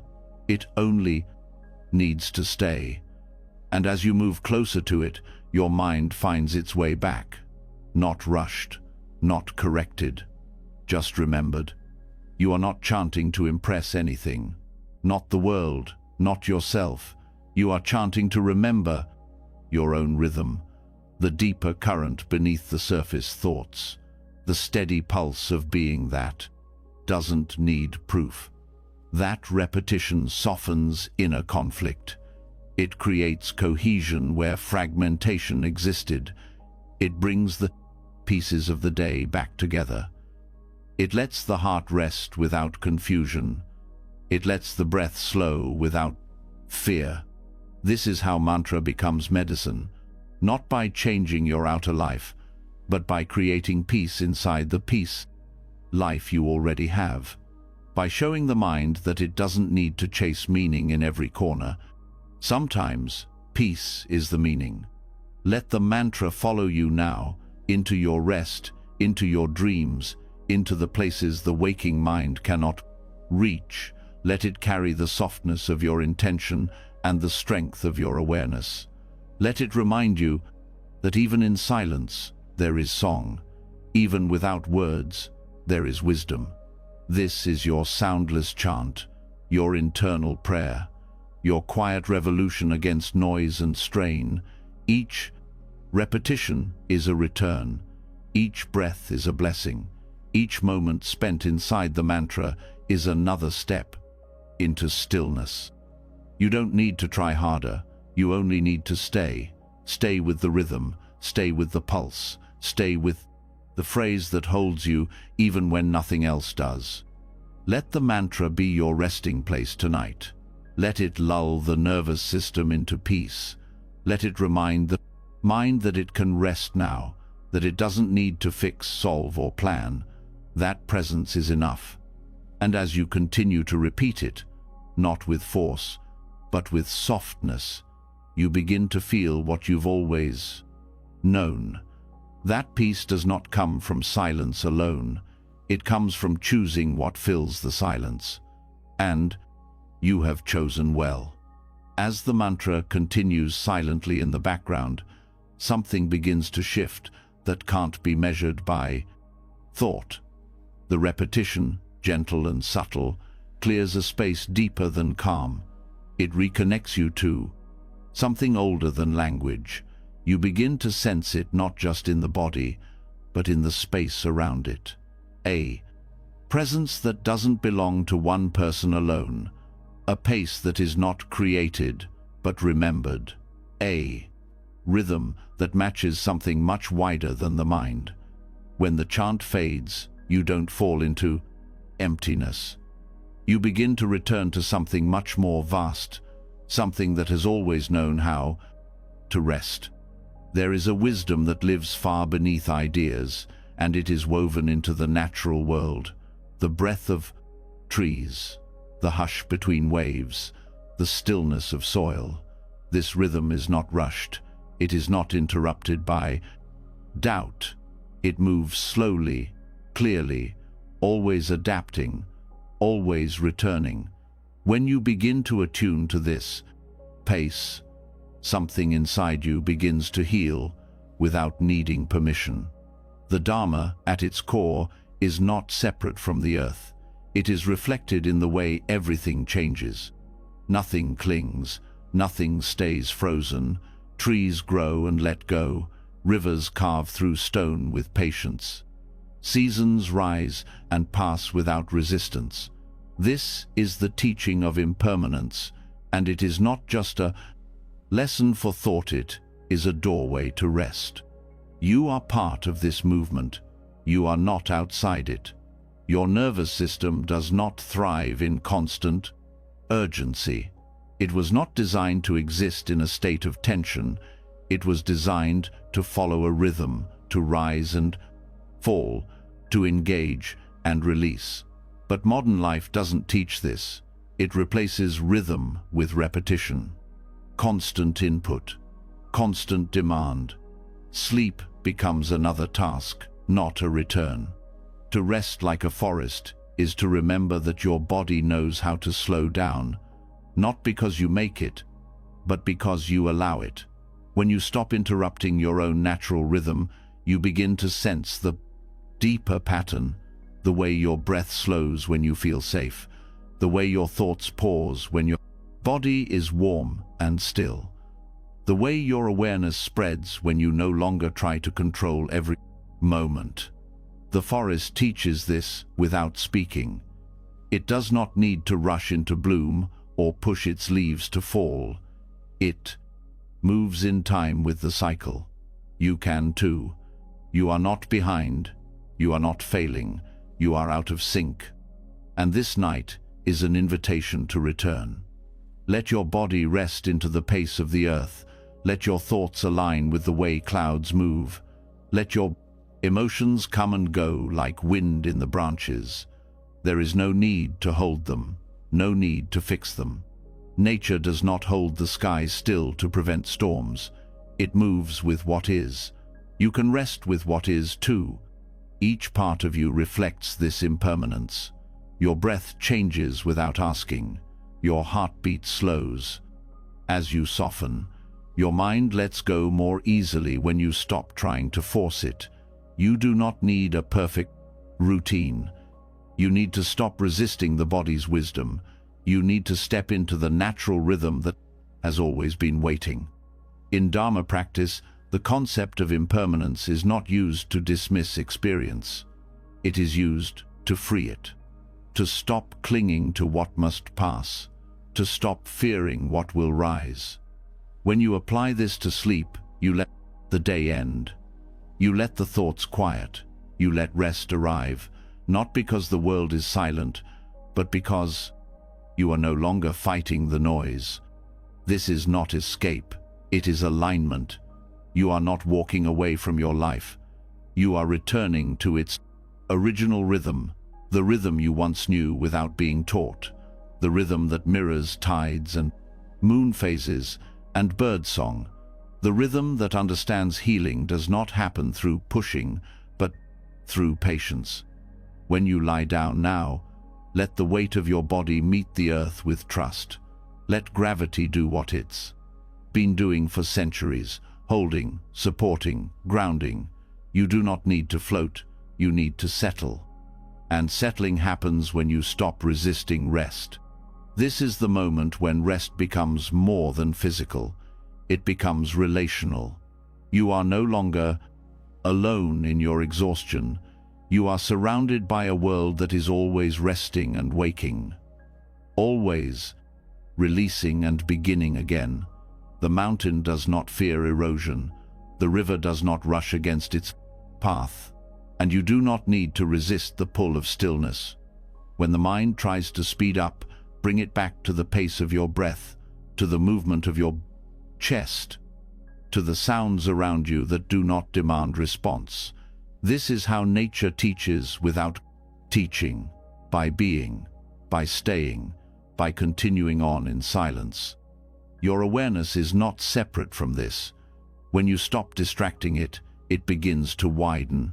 You begin to feel less like a single mind and more like part of something continuous, something stable, not because it never changes, but because it is always changing.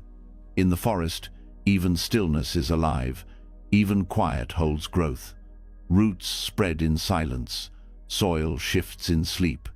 You are no different. Your rest tonight is not a pause in your life. It is part of its unfolding. You are not delaying healing. You are entering it.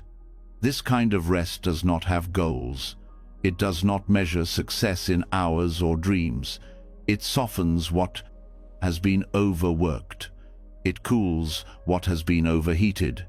It returns the nervous system to the place where presence begins. And presence is the only place peace can live. It does not grow in the future. It does not bloom in memory. It exists where your body meets this breath, where your thoughts are no longer chased, where your awareness stops looking and starts seeing. Impermanence shows you that even your worst days pass, even your strongest fears weaken, nothing stays. And when you stop holding on to the feeling, it releases you in return. You do not need to fix your pain to rest. You need to stop believing it is forever. Resting like a forest means accepting that change is not your enemy.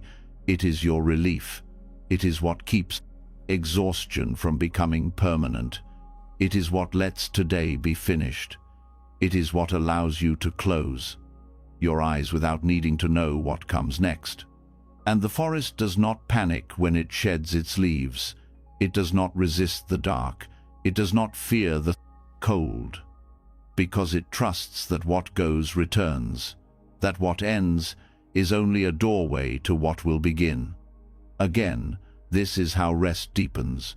When you stop fearing change, you stop clinging to control. You may not always feel aligned. Some nights may feel heavy, some breaths may feel uneven, but that, too, changes. Nothing in you is stuck. Everything in you is moving gently beneath awareness. You do not need to notice it for it to be real. You do not need to control it to benefit from its rhythm. You are part of the forest even if you live in a city, even if you've forgotten what stillness feels like, even if your body has been stuck in fight or flight for years. Nature never leaves you. Its rhythm still lives in your breath. It waits for your return, not with rules, but with patience. This is your return, not to a place, but to a pace, to a way of resting that does not demand silence, but allows space, that does not require emptiness, but welcomes simplicity, that does not force peace, but invites presence. Sleep does not ask you to be perfect. It asks you to be honest, tired, open, willing. You do not need to do more. You need to let what is already here hold you. Let the ground remind you of stability. Let the rhythm of your breath remind you of movement. Let the stillness remind you that life is never paused, only resting. The forest does not question its worth. It does not rush to prove its place. It simply continues, growing, resting, becoming. Let yourself become. Let tonight be the space where you remember how to trust your own rhythm, how to let your pace slow, how to rest without fear. Let this be your rest now, not stolen, not earned, simply remembered. Let it meet you the way the rest don't. LeeZZ.com. Earth meets everything with patience, with depth, with quiet support. And let each breath be a leaf falling, a sign that nothing needs to stay, and that this moment, just as it is already part of your healing. As your breath slows to match the rhythm of the natural world and your body settles into the silence it had forgotten, something deeper becomes possible. You are no longer just resting, you are becoming aligned with something ancient. The forest taught you to release, the stillness reminded you to trust. And now, in this quiet place where thought begins to dissolve and the day no longer asks anything of you, your inner world opens, not in chaos, but in possibility. This is where sleep meets meaning. This is where the night becomes a doorway. And what lies beyond it isn't escape, it's understanding.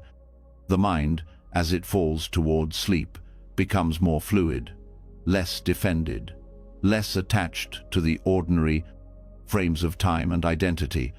This is not a weakness, it is a gift. Because in this space, new roots can be planted. Ideas can be absorbed not by effort, but by presence. And what better seeds to offer the subconscious than the eightfold path itself, guidance not meant to control, but to illuminate. The eightfold path is not a ladder to climb. It's not a formula to force. It's a way of living, thinking, and resting in alignment. It's not linear. It's circular. It moves gently, like breath. It offers not rules, but reminders. Not pressure, but clarity. Each aspect is a mirror, helping you see yourself with more honesty and more compassion. Tonight, instead of trying to memorize or master it, you allow it to enter you softly. Like a dream you walk through, one step at a time. Right view begins the journey, not as belief, but as clear seeing. The invitation to see the nature of things without distortion. In this dream state, that clarity can take many forms. It might show up as light, as open space, as a moment where everything feels aligned without needing to be explained. Right view is not about having all the answers. It is about recognizing the patterns of craving and aversion, and knowing that peace begins when those patterns are understood. In your dream, this might be a feeling of transparency, a sense that nothing is hiding, and in that openness there is calm. Right intention follows, not as a mental checklist, but as a quiet movement of the heart. In the dream, this could appear as a path unfolding ahead of you, not carved with effort, but revealed with sincerity. Intention is not about goals.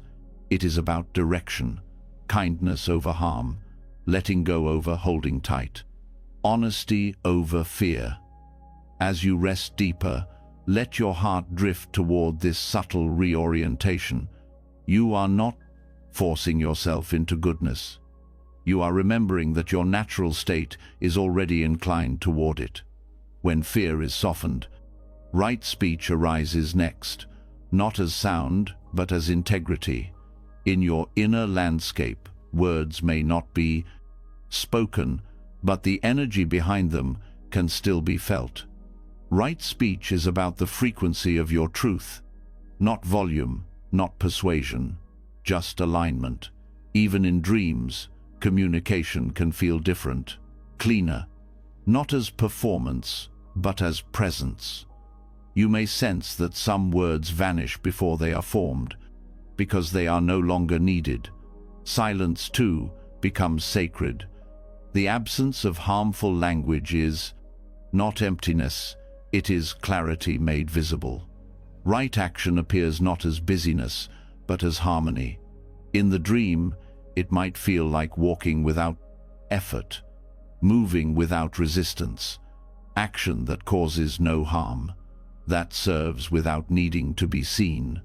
In the unconscious world, right action is less about deeds and more about energy, about how you carry yourself through inner space.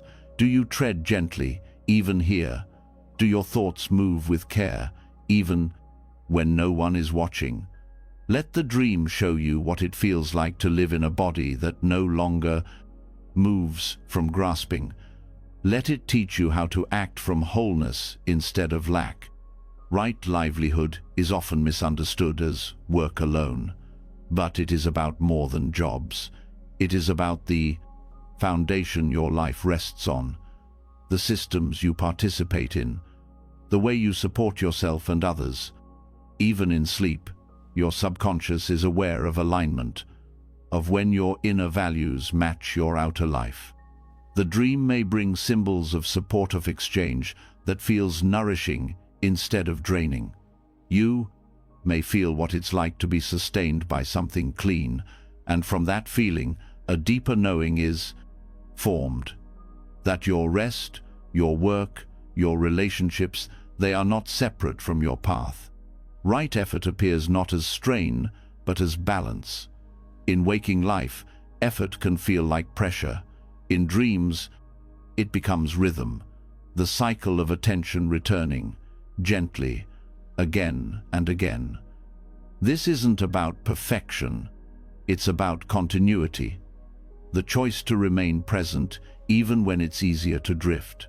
In the space of the dream, you may find yourself returning to breath, to a sound, to a direction, not with frustration, but with trust. Right effort is the practice of returning again and again without punishing yourself for having wandered. Right mindfulness settles in next. The awareness that sees what is happening without running toward or away. In dreams, this awareness can feel vast, spacious. It holds experience without needing to interfere. You are not being asked to control what arises in the dreamscape. You are being asked to remain with it, to witness, to breathe into what unfolds. Whether joy or fear, light or shadow, mindfulness does not pick and choose. It allows. And in that allowance, peace becomes possible. You begin to rest, not because your thoughts are gone, but because you are no longer resisting them. Finally, right concentration enters like a still lake, not as focus forced through tension, but as attention, sustained by softness. In this state, the mind is not scattered, it is gathered, whole, awake, not to effort, but to presence. In the dream, you may find yourself absorbed in one image, one sound, one breath, not because you tried to hold it, but because everything else gently fell away. This is not narrowness, it is depth, the mind quiet and full, resting in what is, releasing what isn't. As each step of the path arises in your inner world, you are not walking through instruction, you are bathing in frequency. Each aspect of the path is not separate from the others. They inform each other. They support each other. They are reflections of the same truth. Life is not to be escaped, but to be met, fully, kindly, wisely. Let your dream now become a space of integration, where these teachings, instead of being stored in your head, settle into your heart, not through memorization, but through embodiment, not through rules, but through rhythm. Let the eightfold path become a circle you rest within, a mandala that holds you as you sleep. There is no test when you wake, no need to remember every step. The work is already happening in the space beneath thought, in the nervous system that softens, in the breath that deepens, in the heart that opens without demand. This night becomes a form of practice, not because you are doing anything, but because you are allowing it to be done, not from the surface of your mind, but from the center of your being. Each dream that passes now holds more than fragments of memory.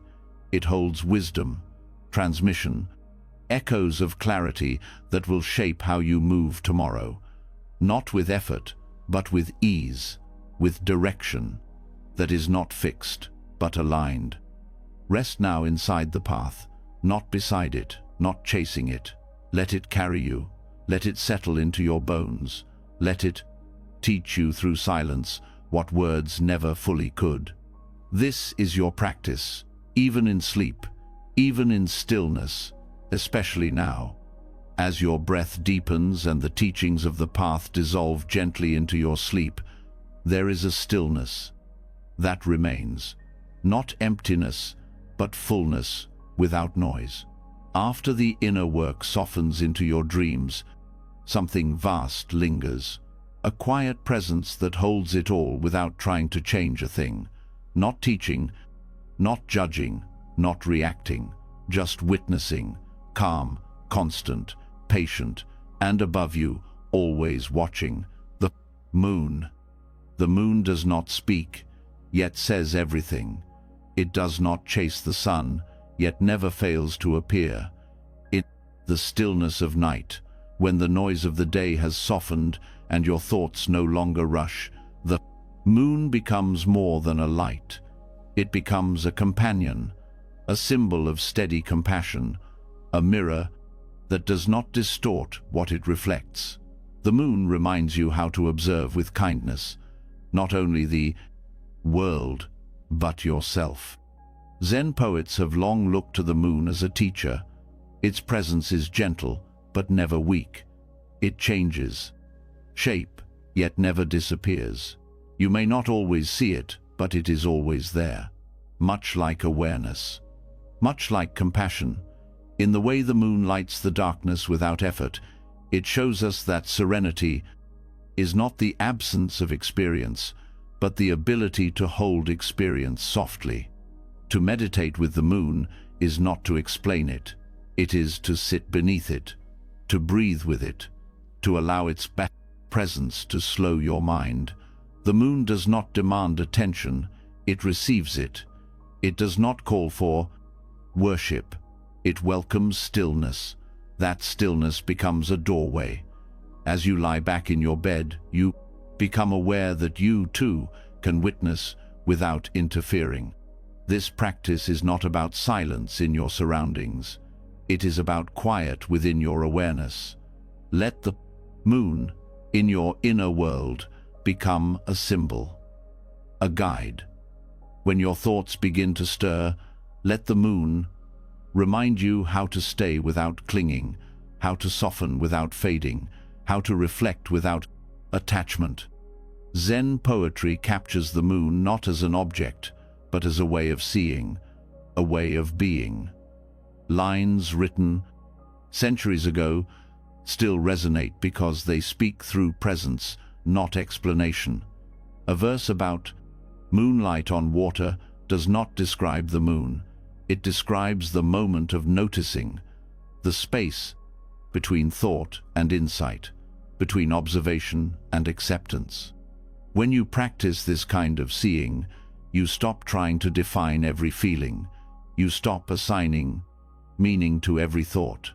You begin to rest inside your awareness, just as the moon rests in the sky, unshaken, illuminating without force, observing without needing to change anything.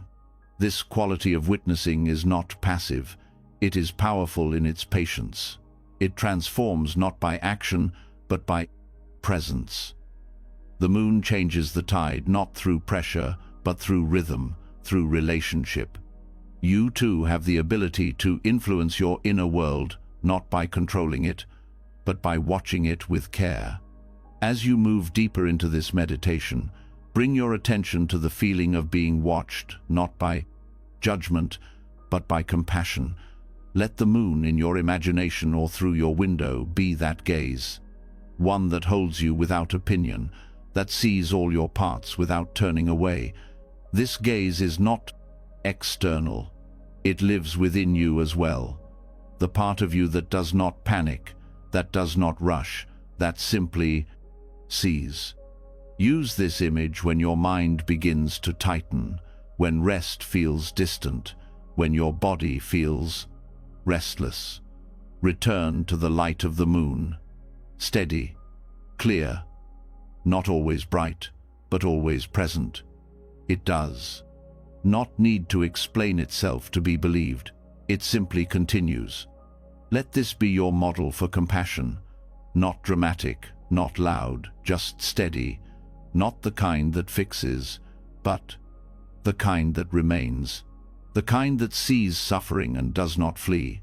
The kind that meets fear with calm, confusion with space, sadness with light, that expects nothing in return. The moon changes phase, but never nature. Your emotions can follow that pattern. You can feel deeply without becoming unstable. You can shift and soften without losing your center. You can reflect what rises without absorbing all of it. In this night sky of the mind, let thoughts be stars appearing, disappearing, always in motion. Let the moon be the awareness that holds them in view, never losing itself in their number. You don't need to understand every star. You only need to keep your gaze soft and steady. Zen masters remind us that the moon's light does not discriminate. It falls equally on mountain and swamp, palace and prison. Compassion too should be offered without calculation. Start with yourself. Offer that same even light to every part of your experience. the parts you're proud of, and the ones you still struggle to accept. Let the moonlight touch them equally. In this meditation, there is no script, just presence, just the quiet decision to stay. Stay with the breath. Stay with the body. Stay with the space that holds all of it. Each time you return to this awareness, you build the capacity to witness yourself with more gentleness. This is not detachment. This is deeper intimacy. When you stop trying to control your experience, you begin to meet it more honestly. When you stop defending yourself against your own emotions, you begin to understand them. The moon does not flinch at shadow. It knows shadow is part of the light. Let this teaching settle into your breath. Let it shape the way you hold yourself tonight. When discomfort rises, do not push it away. Shine your attention on it, as the moon would. When peace visits, do not grasp it. Let it pass gently, like a cloud across the sky. You are not trying to create anything in this meditation. You are letting what is already present become clear. The moon does not create the night. It simply reminds you how to see within it. When fear whispers, let the moon remind you that even darkness is temporary. When longing stirs, let the moon remind you that nothing is truly missing.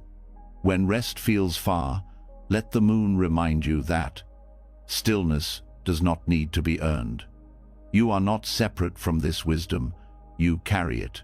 The same cycles that move the moon move within your body.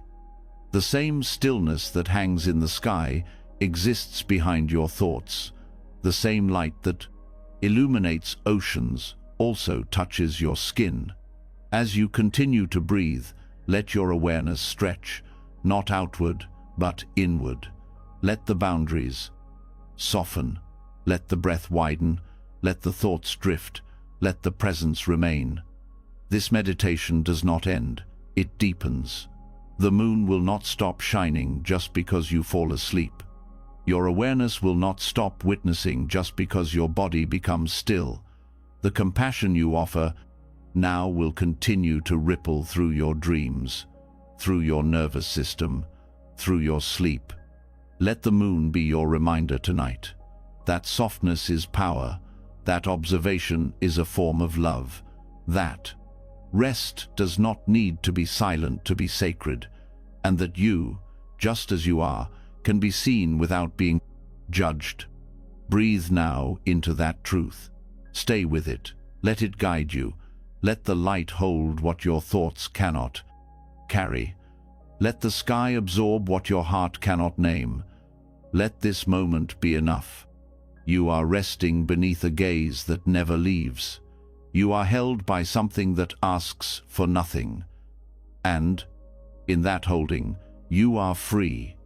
The moon is mindful. And now, so are you. As the soft light of the moon fades deeper into your awareness, and the warmth of its witnessing begins to settle in your body, something quieter begins to reveal itself. Not another image, not another sound. Something even more subtle, a presence that lives not in the thought itself, but in what comes before and after. You are no longer only noticing what the mind creates, you're beginning to notice what exists when it doesn't, the space that thoughts rise from and the space they return to.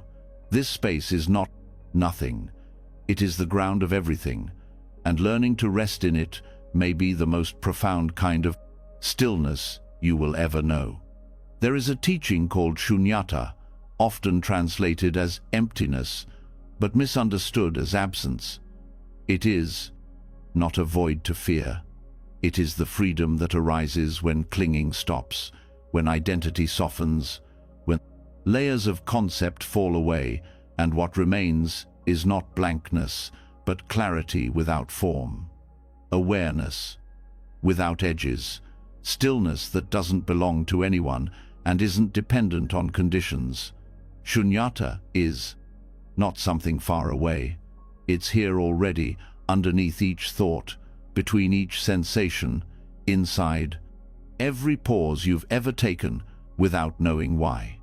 You've already tasted this, in those moments when you stare into space and forget what you were thinking, in the seconds after a deep sigh, in the space between one breath and the next. These are glimpses of what is always available. You don't need to force them, you need only stop filling them. When the mind is no longer busy assigning meaning to every experience, the background becomes visible. And what you find there is not emptiness in the way the world defines it. It's fullness that isn't cluttered. It's presence without pressure.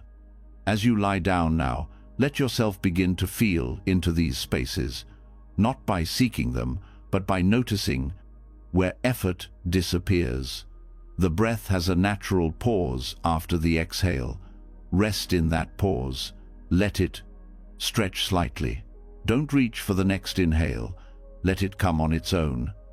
This is where the doorway opens, not in movement, but in the gentle stopping of movement. Thoughts will still appear. That's not a problem. You're not trying to erase them. You are only watching where they come from and where they go. You begin to sense the quiet that surrounds each one, the silence behind the words, the openness beneath the emotion. And once you touch that openness, even for a moment, it becomes easier to rest, not because you finished thinking, but because you stopped clinging to what arises. The space between thoughts is not small. It only feels small when we're too busy to notice it. But as the mind slows, that space widens. And in that widening, there is room for breath, for body, for peace. You begin to sense that there is nothing to solve right now, nothing to fix, because everything you were tangled in was held by thought. And now you are watching thought, instead of being caught inside it. Shunyata is not something you reach. It is what remains when grasping falls away. You cannot hold it. You cannot describe it fully. You can only enter it, like slipping into a quiet room that was always part of your house, but had no door until you stopped searching. Let your awareness rest here now, not on any one object, not on any one sound, but on the gap itself, the gap that appears when a thought ends, and before the next begins. You might miss it at first. That's okay. Every time you slow down, it becomes easier to feel. Every time you soften your attention, the civil.l. edges of thought dissolve a little more. This space is not absence of you. It is the freedom from the noise that pretends to be you. It is what holds everything, yet clings to nothing. It is not limited by language. It is not disturbed by emotion. It is what allows both to arise and pass without damage. Some people fear this emptiness at first. They think it means losing themselves. But you are not being lost. You are being revealed. Without the constant stream of commentary, you become more intimate with what's always been here. A kind of quiet presence that does not need identity to feel whole. In deep meditation, this experience deepens, but even in the gentle moments before sleep, it is available, right now, without preparation, just by letting go of trying to name what's happening and allowing it to happen without you needing to add anything. As the mind lets go of its need to narrate, the awareness that remains begins to shine, not as something dramatic, but as something deeply trustworthy, the kind of trust that doesn't rely on proof, the kind that just knows. You start to feel safe in the silence, held by something that does not change when your mood does, supported by something that does not vanish when your thoughts shift. This support is not found in objects, it is found in space, the space that allows thought to move, the space that allows emotion to rise, the space that holds you now as you begin to drift. There is no need to tighten around this experience, no need to grasp it. That would only cover it again with thought. Let it remain uncovered. Let it breathe. As sleep approaches, let yourself rest not just in comfort, but in this deep openness. If a thought appears, see it rise like mist. Watch it pass. Don't follow it. Let it fade into the space from which it came. This space has no edges. It does not shrink when the mind is busy. It does not expand when the mind is quiet. It is always the same, and always enough.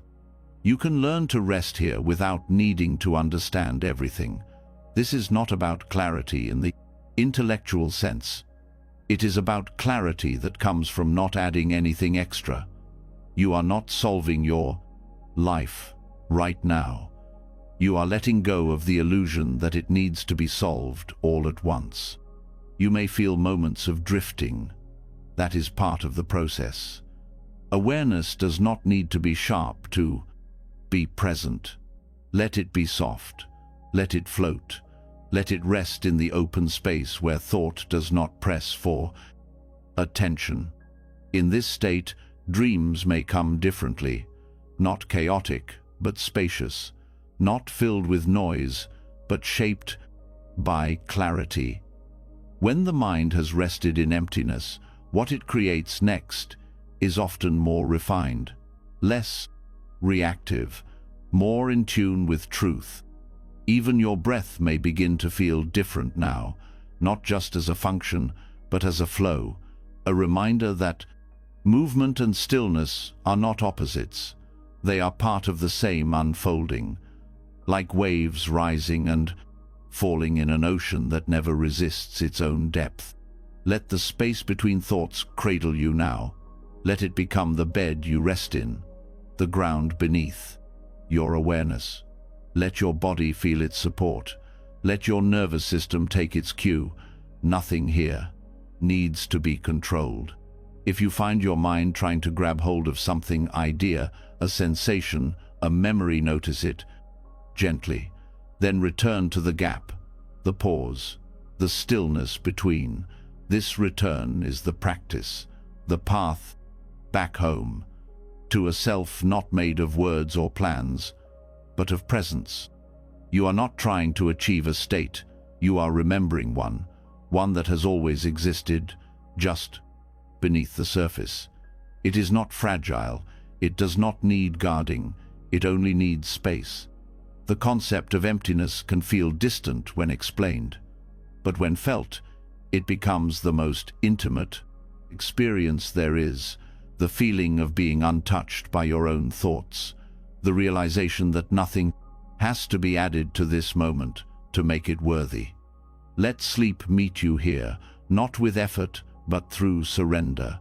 Let it come naturally as another wave, rising from the same space you've been resting in. Let it carry you into the night without resistance. The space between thoughts is not a gap to be feared. It is your refuge, your return, your quiet home in the storm of noise.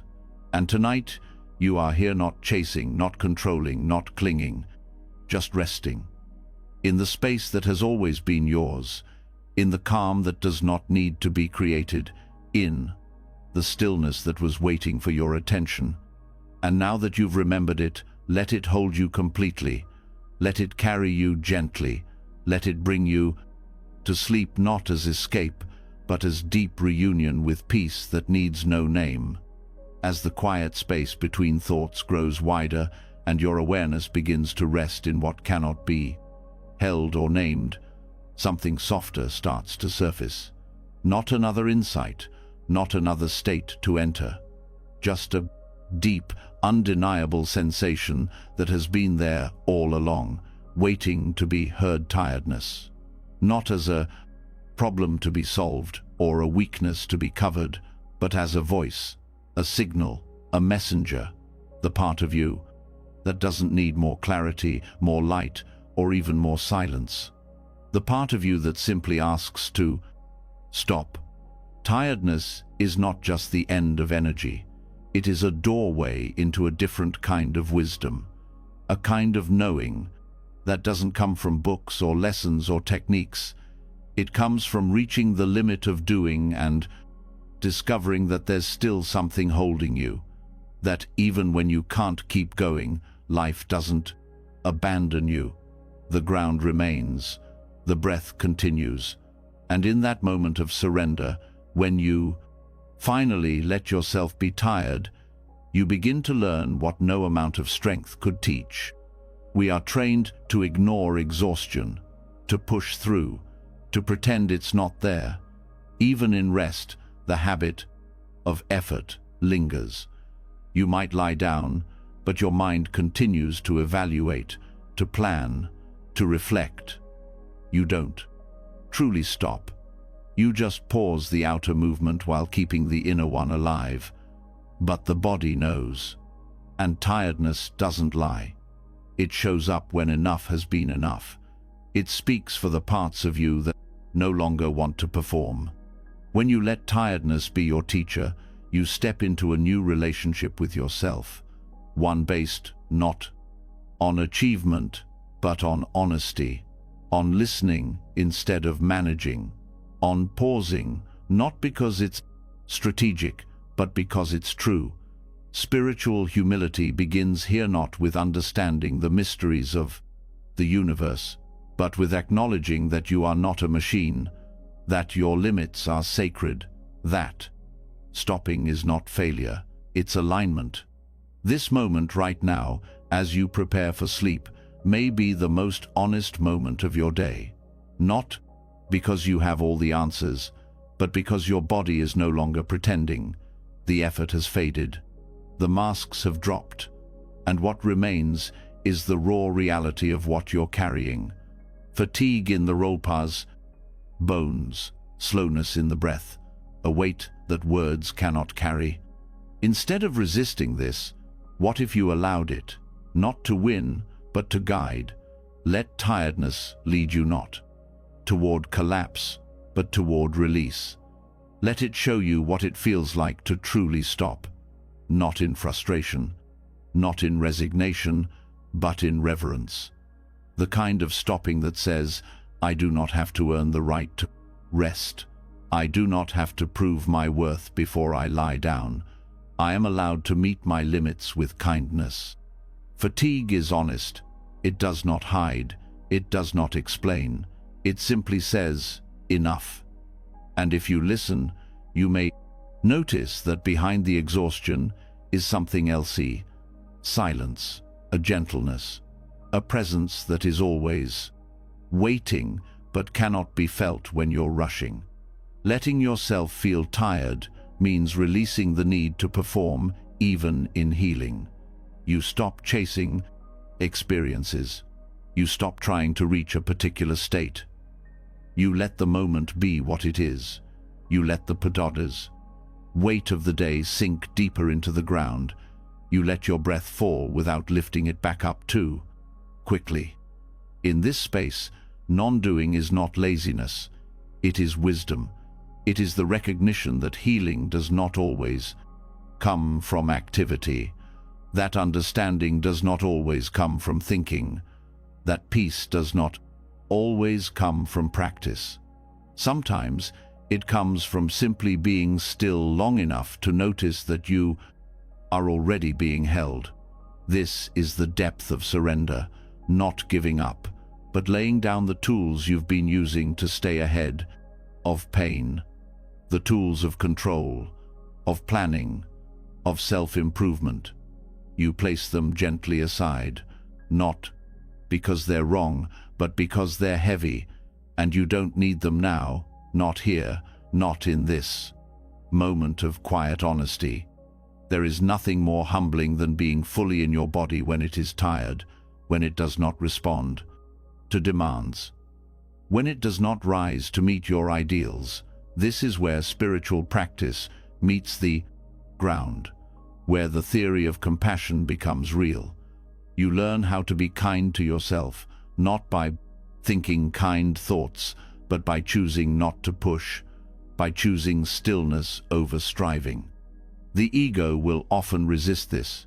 It will whisper that stopping means giving up, that surrender means weakness. But those are stories born of disconnection. When you stop, and truly stop, what you feel is not failure.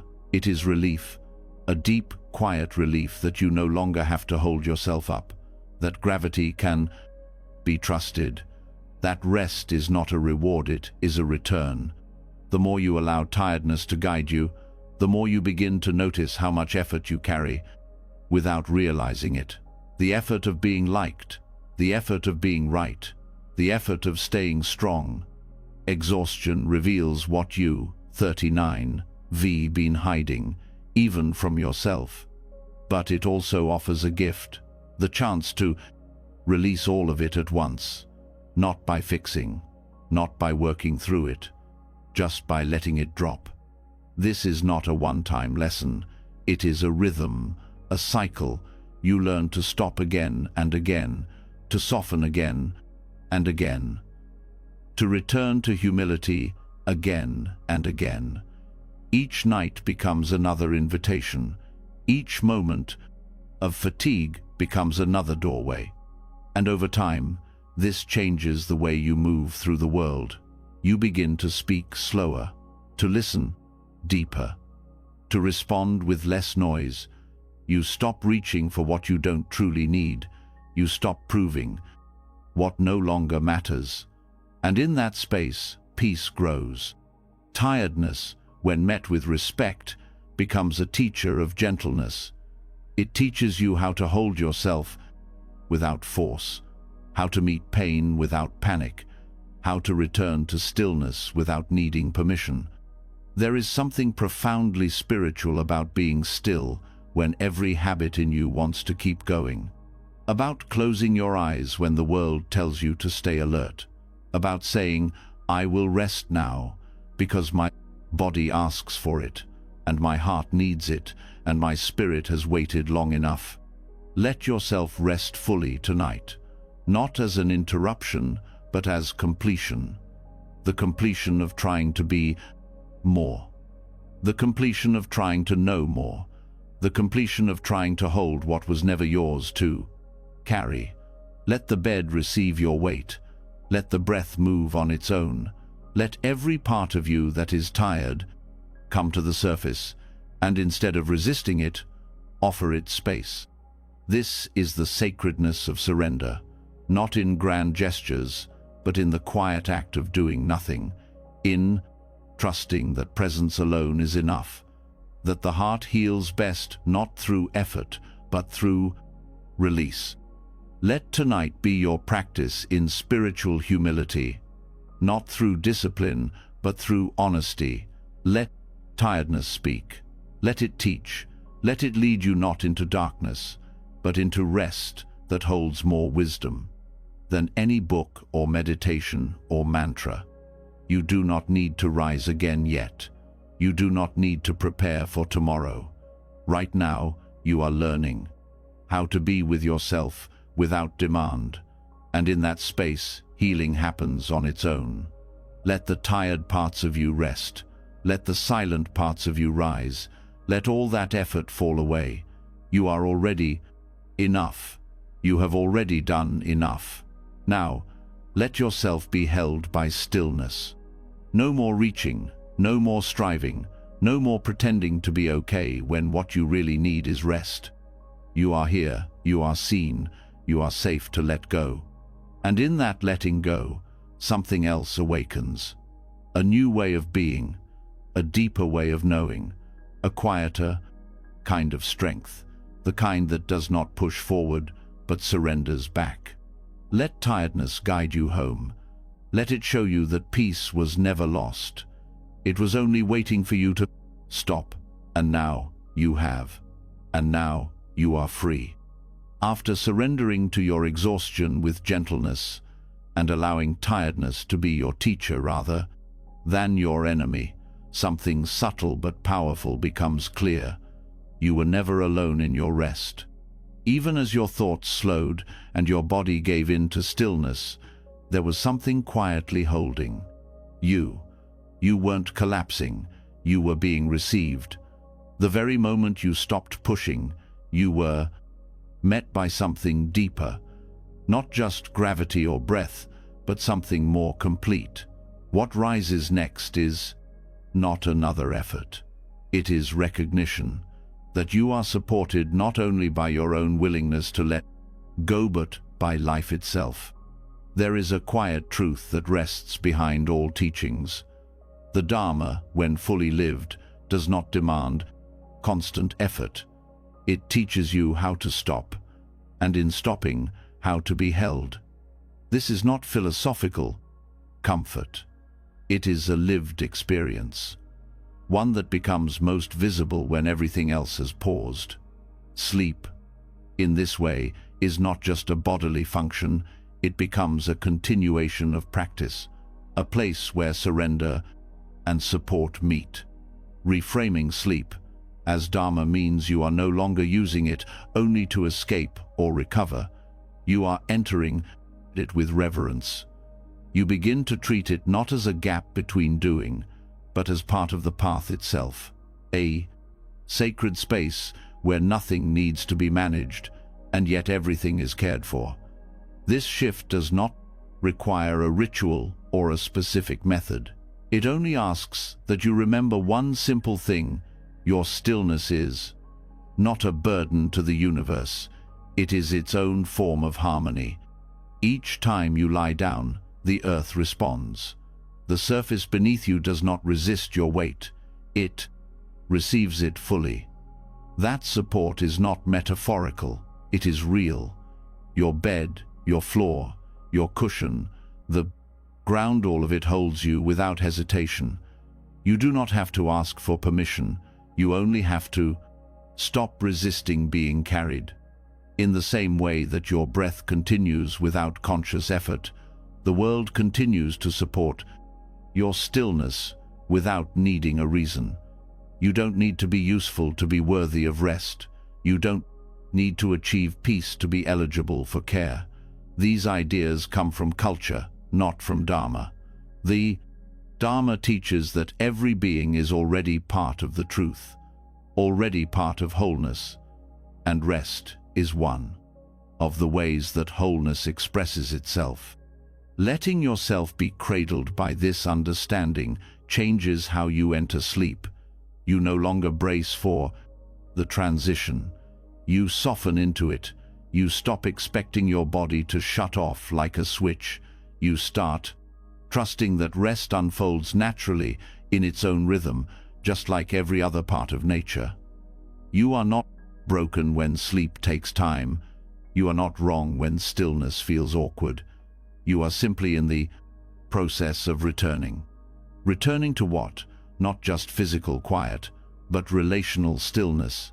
The experience of knowing you are already in connection with your body, with your breath, with the teachings, with the present moment, with something wider than thought and deeper than identity.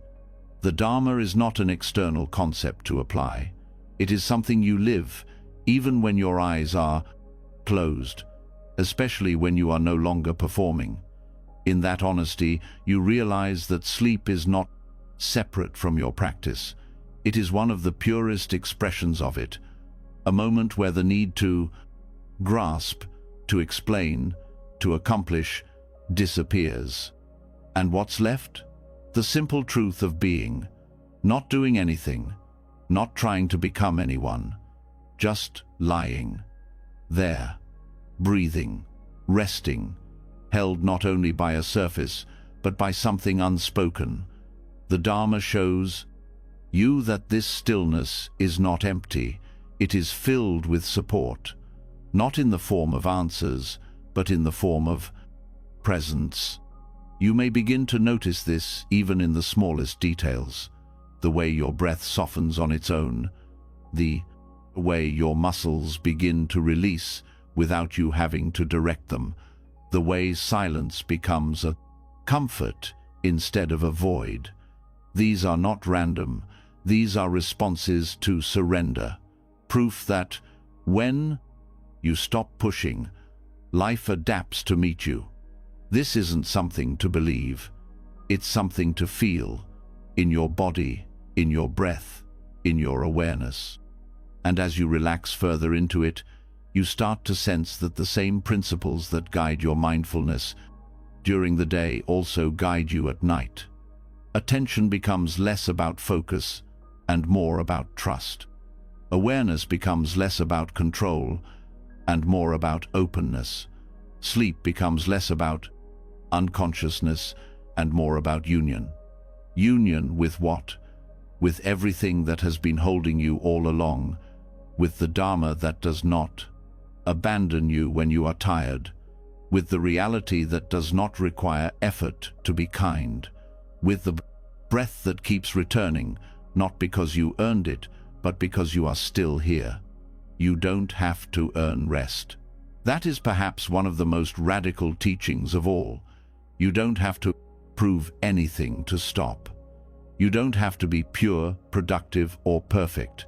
You simply have to be willing to stop pretending that support is something outside of you. It is already here. You are already being held. This sense of being held is not the same as comfort in the traditional sense. It does not guarantee ease, but it gives meaning to your stillness. Not as a pause in real life, but as life itself. Sleep becomes a return to your original position, not as the one who moves through the world, but as the one who is carried by it. Even your thoughts begin to change when this shift takes place. They lose their urgency. The inner dialogue quiets, not because you forced it to, but because there is nothing left to prove. You are not trying to explain yourself to yourself anymore. You are simply resting inside what has always been true. That truth is not complicated. It is this: you are allowed to stop, and when you do, nothing falls apart. In fact, things begin to realign. Your breath settles, your nervous system resets, your perception widens. And all of this happens not from effort, but from letting go. There is deep intelligence in rest, not the kind that speaks in ideas, but the kind that communicates through sensation, warmth, stillness, peace, a slowing heart rate, a quiet awareness that nothing more needs to be done right now. You are not failing by resting. You are living the Dharma more fully than many words or actions ever could. This is not retreat. It is embodiment, the practice of resting as you are. The body is not separate from the path. The moment of lying down is not separate from awakening. When you stop making rest conditional on performance, on outcome, on clarity, you discover what unconditional support really feels like. That is Dharma in its most direct form. The silent truth that existence does not punish you for being tired. It welcomes your return, not for what you can give, but simply because you are a part of it. As your body continues to soften and your breath begins to lengthen, let this recognition move deeper into your awareness. You are not trying to arrive anywhere now. You are simply allowing what's always been here to be seen. Every inhale is proof that something is working in your favor, even when you do nothing. Every exhale is permission to let go of what's been carried for too long. And in that letting go, you begin to receive not just rest, but understanding. A truth too quiet to be heard when everything else was loud. Let your sleep tonight become a way of bowing to this truth, not as ceremony, but as honesty. You are tired. You are still here. You are being held. Let the Dharma cradle you now. Let it remind you that surrender is not the opposite of strength. It is what gives strength its purpose. Let your body be as it is. Let your thoughts pass without gripping. Let your awareness float without direction. There is nowhere to go tonight but inward, not to fix, but to rest, not to escape, but to meet what's already true. You are enough, you are whole, you are supported. Let go of the idea that stillness must be earned. Let go of the belief that effort is always needed. Let go of the thought that the universe forgets you when you rest. You are not forgotten, you are seen, you are surrounded. You are, in this very moment, cradled by the Dharma itself. Let that be your only task now, to feel it, to trust it, to rest in it completely, and in doing so, to remember that even in sleep, your path continues. Quiet, kind, supported, complete. As you surrender to stillness and allow the Dharma to hold you through rest, something begins to stir just beneath the peace, not a disruption, not a failure, something older, something that doesn't vanish. Just because the breath slows, even when the body softens and the nervous system begins to settle, there are often echoes, unspoken fears, unseen memories, flickers of anxiety that appear without reason. This is not wrong, it is part of the path. These are the visitors that show up when everything else quiets down, and they are not here to harm you. They are here to be seen. Night is often when the mind reveals its shadows, not because the darkness creates them, but because it no longer hides them. When you stop running, stop talking, stop distracting, the quiet invites everything forward, old thoughts, deep fears, stories that were never fully resolved. These may come as restlessness, tension, or mental noise. They are not interruptions, they are opportunities. In Buddhist practice, these moments are not signs of weakness. They are seen as invitations for compassion, not abstract compassion, but active, embodied presence. Tonglen, the practice of giving and taking, offers a way to meet these moments directly, not with avoidance, but with breath, not with resistance, but with warmth. Tonglen begins with a simple shift. You allow yourself to breathe in the discomfort instead of pushing it away. You welcome it, not to suffer, but to transform it. You breathe in fear, tension, or sadness, not to hold on to it, but to meet it with awareness. And on the exhale, you send relief. You offer space, calm, or kindness. You are not fixing, you are exchanging. You are turning the moment of fear into a moment of connection. At night, this becomes powerful, because the fears that arise in the dark are rarely logical. They are not always rooted in a clear cause. They may come from places long forgotten. They may not be understood by the thinking mind, but they are felt in the chest, in the stomach, in the racing of thought. Tonglen allows you to meet these feelings without analysis, without story, just presence. When fear arises, instead of tensing around it or trying to suppress it, begin with breath.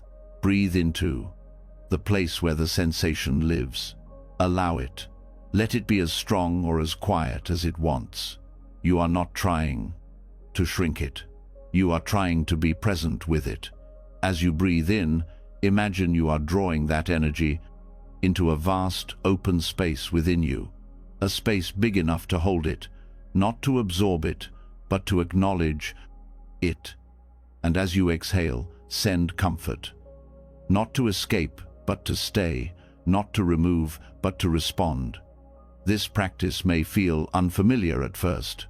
Most of us are trained to avoid discomfort, to breathe away from pain. Tonglen reverses that. It teaches you to stay, not out of punishment, out of courage. Because what you breathe in, you are strong enough to meet. And what you breathe out is a gift, not just to yourself, but to all who suffer the same. The fears that come at night are rarely yours alone. They may feel personal, but they arise from collective patterns, loss, grief, loneliness, regret. These are shared human experiences. When you practice Tonglen, you tap into this shared experience. You breathe in not just your own discomfort, but the pain of others who feel the same. And you breathe out not just for your own relief, but for theirs too. This is not idealistic, it is intimate, because the truth is, suffering connects us, and compassion does not begin with the perfect feeling, it begins with willingness. You do not need to feel perfectly loving to begin, you just need to stay, to breathe, to notice, to care enough not to look away. When you apply this at night, the experience of fear transforms. It becomes a visitor you recognize, not an enemy, not a flaw, but a signal, a messenger. It may arrive with pressure in your chest or tightness in your throat. Let it come, let it be named, not to label, but to acknowledge. This is fear, this is anxiety, this is sadness. Then breathe, with intention. Inhale the sensation, exhale relief. What you offer in the exhale does not have to be fixed. It can be space, light, calm, or even just softness. You don't need to push it out. Just send it gently, like a wind that cools, a warmth that spreads. Let the rhythm of breath hold the process. The more you practice, the more natural it becomes. The mind learns that it does not need to panic when fear comes. The body learns that discomfort is not danger, and the heart learns that compassion is not a skill reserved for perfect moment. It is a resource always available, even when you feel least ready. This shifts the entire relationship tonight. Sleep is no longer something you must enter untouched by emotion. It becomes the space where even your most difficult feelings are welcome, where even your shadows are met with care. You may find, over time, that your fears begin to soften, not disappear, but loosen. You are no longer fighting them. You are learning from them, and in learning, you are transforming. Tonglen is not about solving suffering. It is about staying present through it, so that something new can emerge. If memories arise, let them be held in this same way. Breathe them in. Breathe out kindness. If tension builds in your body, offer it space, not to erase it, but to cradle it. You do not need to rush this. You do not need to push yourself toward peace. The practice itself is peace, staying, breathing, giving. Let the monsters come, not because they are welcome forever, but because they only lose their power when they are seen without fear. Most of what haunts us is made stronger by silence and shame. But when we turn toward it with breath and care, it often becomes smaller, not because we fought it, because we stopped running. Your bed becomes the cushion, your breath becomes the mantra, your fear becomes the object of practice. You are no longer a victim of your mind, you are a companion to it, you are the one who stays. Even when staying feels hard, that staying is love, that staying is the practice. And as you continue, the breath itself begins to change. It becomes slower, deeper. Not because fear is gone, but because it is no longer controlling you. You have taken the lead not through force, but through compassion. You have created a new pattern, one where fear does not equal danger, one where pain does not mean exile, one where your darkest feelings are no longer monsters, but guests at the table of awareness. This is not a path of perfection, it is a path of truth, and truth includes every part of you, not just the ones you've learned to show. Tonglen reminds you that your capacity is bigger than you thought, that your heart is strong enough to hold what you've avoided, that your breath is a tool for transformation even when words fail. Let tonight be a practice in allowing. Let each breath carry both pain and peace. Let your fear be seen without shrinking. Let your compassion be given without limit. Let the night no longer be a place of avoidance, but of meeting, of turning inward with courage, of resting in a new kind of safety, the kind you create when you stop running and start breathing. Inhale, you take in what feels heavy. Exhale, you offer what feels healing.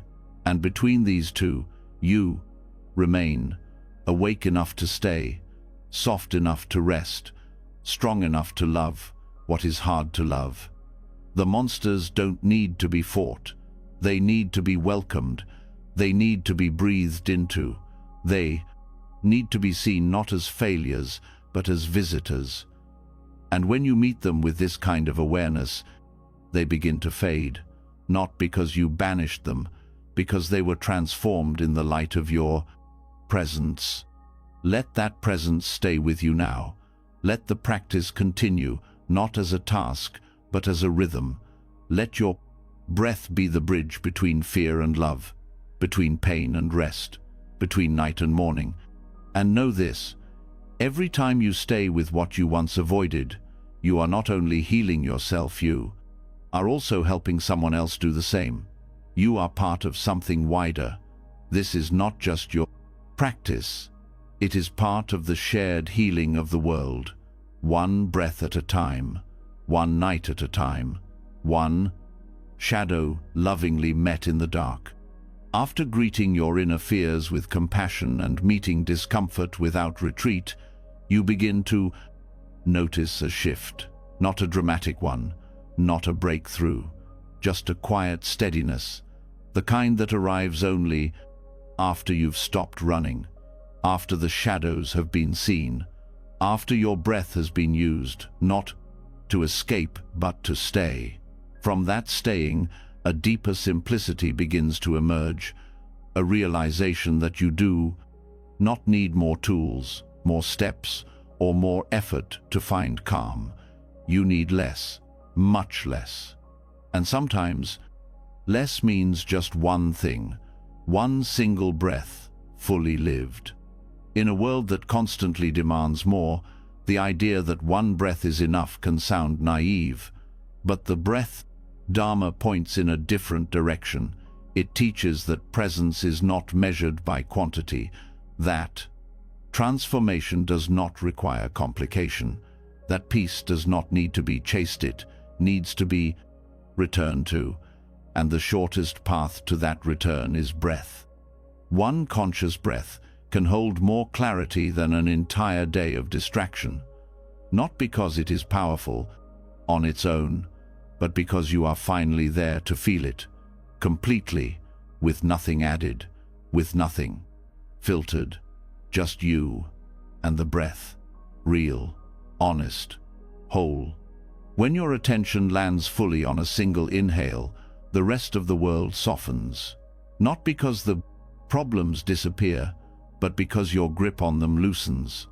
The breath does not carry your stories. It does not care about your plans. It only asks you to be here. A full conscious breath doesn't begin with the lungs. It begins with the willingness to pause, with the choice to step out of the noise, to stop building narratives, to stop fixing what isn't broken. When you breathe fully with awareness, you give yourself permission to stop everything else. And in that stop, stillness arrives, not as a reward, but as a return. This breath is not a technique. It is not a strategy. It is the most natural thing in the world, remembered. And when it's remembered fully, with no rush and no avoidance, it resets something deep inside. Even if you've been anxious all day, even if you've been chasing thoughts for hours, even if your mind won't stop turning, one full breath, met with total attention, can shift the entire atmosphere of your body. Not by removing your thoughts, but by placing your awareness somewhere else, somewhere steady, somewhere quiet. This is the core of Buddhist minimalism, the understanding that the simplest things, when given full presence, become the most powerful, not because they impress, because they're real. You do not need a perfect setting. You do not need silence in the room. You do not need time, just the next breath, and the choice to meet it without dividing your attention. This breath becomes a sanctuary, a place where nothing else is required. Not insight, not progress, just presence. And in that presence, the nervous system begins to recalibrate. The body starts to rest. The heart slows. The mind softens. There is a reason this has been taught for centuries, not because it is complex, but because it is always available. Right now, this breath. Right now, the inhale. Right now, the exhale. You do not have to earn it, you only have to meet it.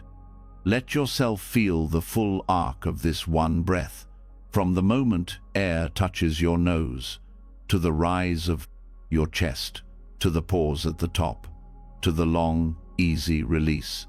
Don't shorten it. Don't analyze it. Just notice it, stay with it, allow it to be complete, and let that completion be enough. The mind will try to distract you. It will ask what comes next. It will chase meaning. Let it move. Let it drift. You are not following it now. You are following breath. And with that shift, even for a moment, you are no longer lost. In daily life, we are taught to multitask, to divide our awareness between dozens of things. But divided awareness is shallow. Nothing receives the full light of attention. And when that light is scattered, nothing grows deeply. This is why one breath matters, because it is undivided. It is presence poured into a single point. That presence heals in ways effort never can. It does not need proof. It does not need permission. When you are fully with this breath, the fear of the next moment dissolves. The weight of the last moment lifts. You are not in time. You are in experience. Immediate.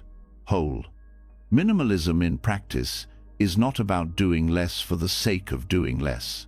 It is about finding what actually matters, and what matters most is the breath that brings you home, the inhale that reminds you you're still alive, the exhale that shows you how to let go. This becomes the foundation, a practice that requires nothing but your attention, a reset that asks for no belief. Each time you lose yourself in distraction, you can return. No ceremony needed, just breath, just awareness, just now. In sleep, this simplicity becomes even more important. The mind wants to solve before letting go. It wants to review, to plan, to control. But control doesn't bring rest. Presence does, and presence lives in breath. When sleep feels far, don't fight it, don't chase it. Return to this breath, not the idea of breath, not the concept of mindfulness, just the inhale, just the exhale, just the soft rhythm that needs no thought. Let this single breath be your whole practice. Let it become your teacher, your refuge, your answer to the noise. You do not need to go anywhere else. This is it. This is enough. The depth of the breath mirrors the depth of your surrender. Shallow breath is resistance. Deep breath is allowing. And when you allow, healing happens on its own. Not because you directed it, because you stopped blocking it. Even if your thoughts remain busy, even if emotions continue to rise, stay with this one breath. It is not trying to change anything. It is holding you steady as everything changes on its own. In the morning, this breath will still be here. In traffic, in conversation, in silence. It is your anchor, your home. your reminder that peace is not elsewhere, it is now. And it begins again with the breath you are taking right now. You are not behind, you are not doing it wrong. If you are with this breath, you are in practice. You are awake. You are whole. So let go of the need to fix anything tonight. Let go of the need to impress even yourself. Let go of the habit of more. Let the breath be enough. Not the first breath, not the last breath, just this one. This is the path. This is the rest. This is the moment where everything unnecessary falls away. And what remains is what you've been looking for all along. Stillness, openness, presence, calm. And all of it inside one breath. Yours, here, now, complete. After allowing yourself to return to the calm of one conscious breath, after choosing presence over distraction and simplicity over striving, something soft begins to open. Not another technique, not another step, something older, a quiet awareness that this breath is not yours alone, that even in your stillness you are not separate, that what holds you is not just your attention, but a web of connection, so subtle and so real, it asks for no effort to feel only awareness. This is where the teaching of interbeing begins. It is not a concept to memorize. It is a direct recognition that you are never alone, that every moment of your breath is part of a larger rhythm, that your peace is never isolated, that even your rest, done quietly in the dark, ripples into something larger than the self. Thich Nhat Hanh calls this interbeing, a word he offered not as a theory, but as a way of seeing. To interbe is to recognize that everything exists in relationship, that you are not just an individual resting on a mattress. You are a continuation of everything that brought you here. The earth, the sky, your ancestors, your friends, the stranger who smiled at you once and changed your day, the tree that gave oxygen to your lungs, the water that touched your skin. Nothing you are exists alone. This awareness does not need to be spoken. It can be felt in the stillness, in the way your breath continues because the air is here, in the way your body softens because the ground holds it, in the way you can feel comfort even in solitude, because connection is not measured by proximity, it is measured by awareness. As you rest now, allow yourself to sense this thread, the one that ties you gently to all beings, not as obligation, but as truth. The soft understanding that your stillness touches others, that your breath is a shared event, that your kindness toward yourself tonight is part of the healing of the whole. You are not a fixed point. You are part of a fabric, a silken web that stretches across time and space, holding all of life. And when you close your eyes tonight, you are not falling into nothing. You are being held by this web. You are relaxing into belonging. To feel into being is to feel that your joy matters beyond you, that your rest feeds more than your own strength, that your softening makes space for others to soften too. The moment you stop resisting your own heart, you make it safer for others to open theirs. The moment you stop rushing, the rhythm of the world slows just a little. That is not fantasy. That is the reality of shared presence. Let yourself rest in this field of connection. Let your heartbeat be part of the symphony. Let your quiet be part of the greater peace. You do not need to see the others. You do not need to name them. You only need to feel the thread that runs through you, the one that has always been there, even when you felt most alone. Thich Nhat Hanh reminds us that a flower cannot exist without the sun, the rain, the soil, the gardener. You are that flower.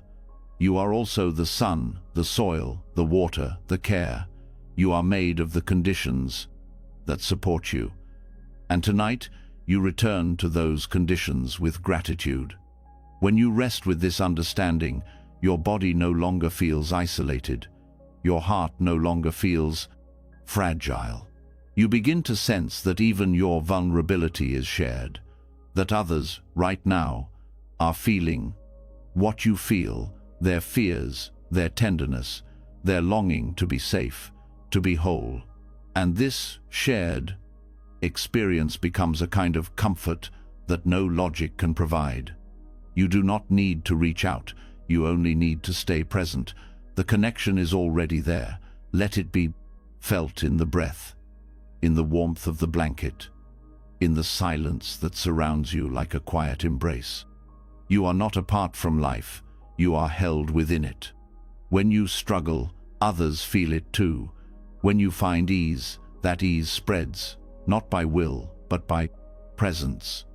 This is the quiet power of interbeing, that even without action, you are participating in healing, that even in sleep, your peaceful energy contributes to the stillness of the world.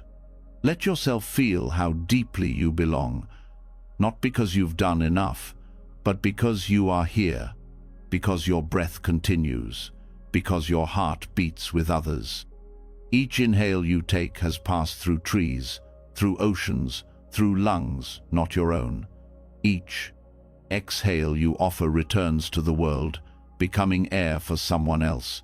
You are already part of the exchange. You are already inside the flow.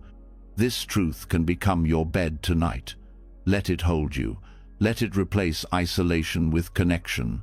Let it turn aloneness into intimacy.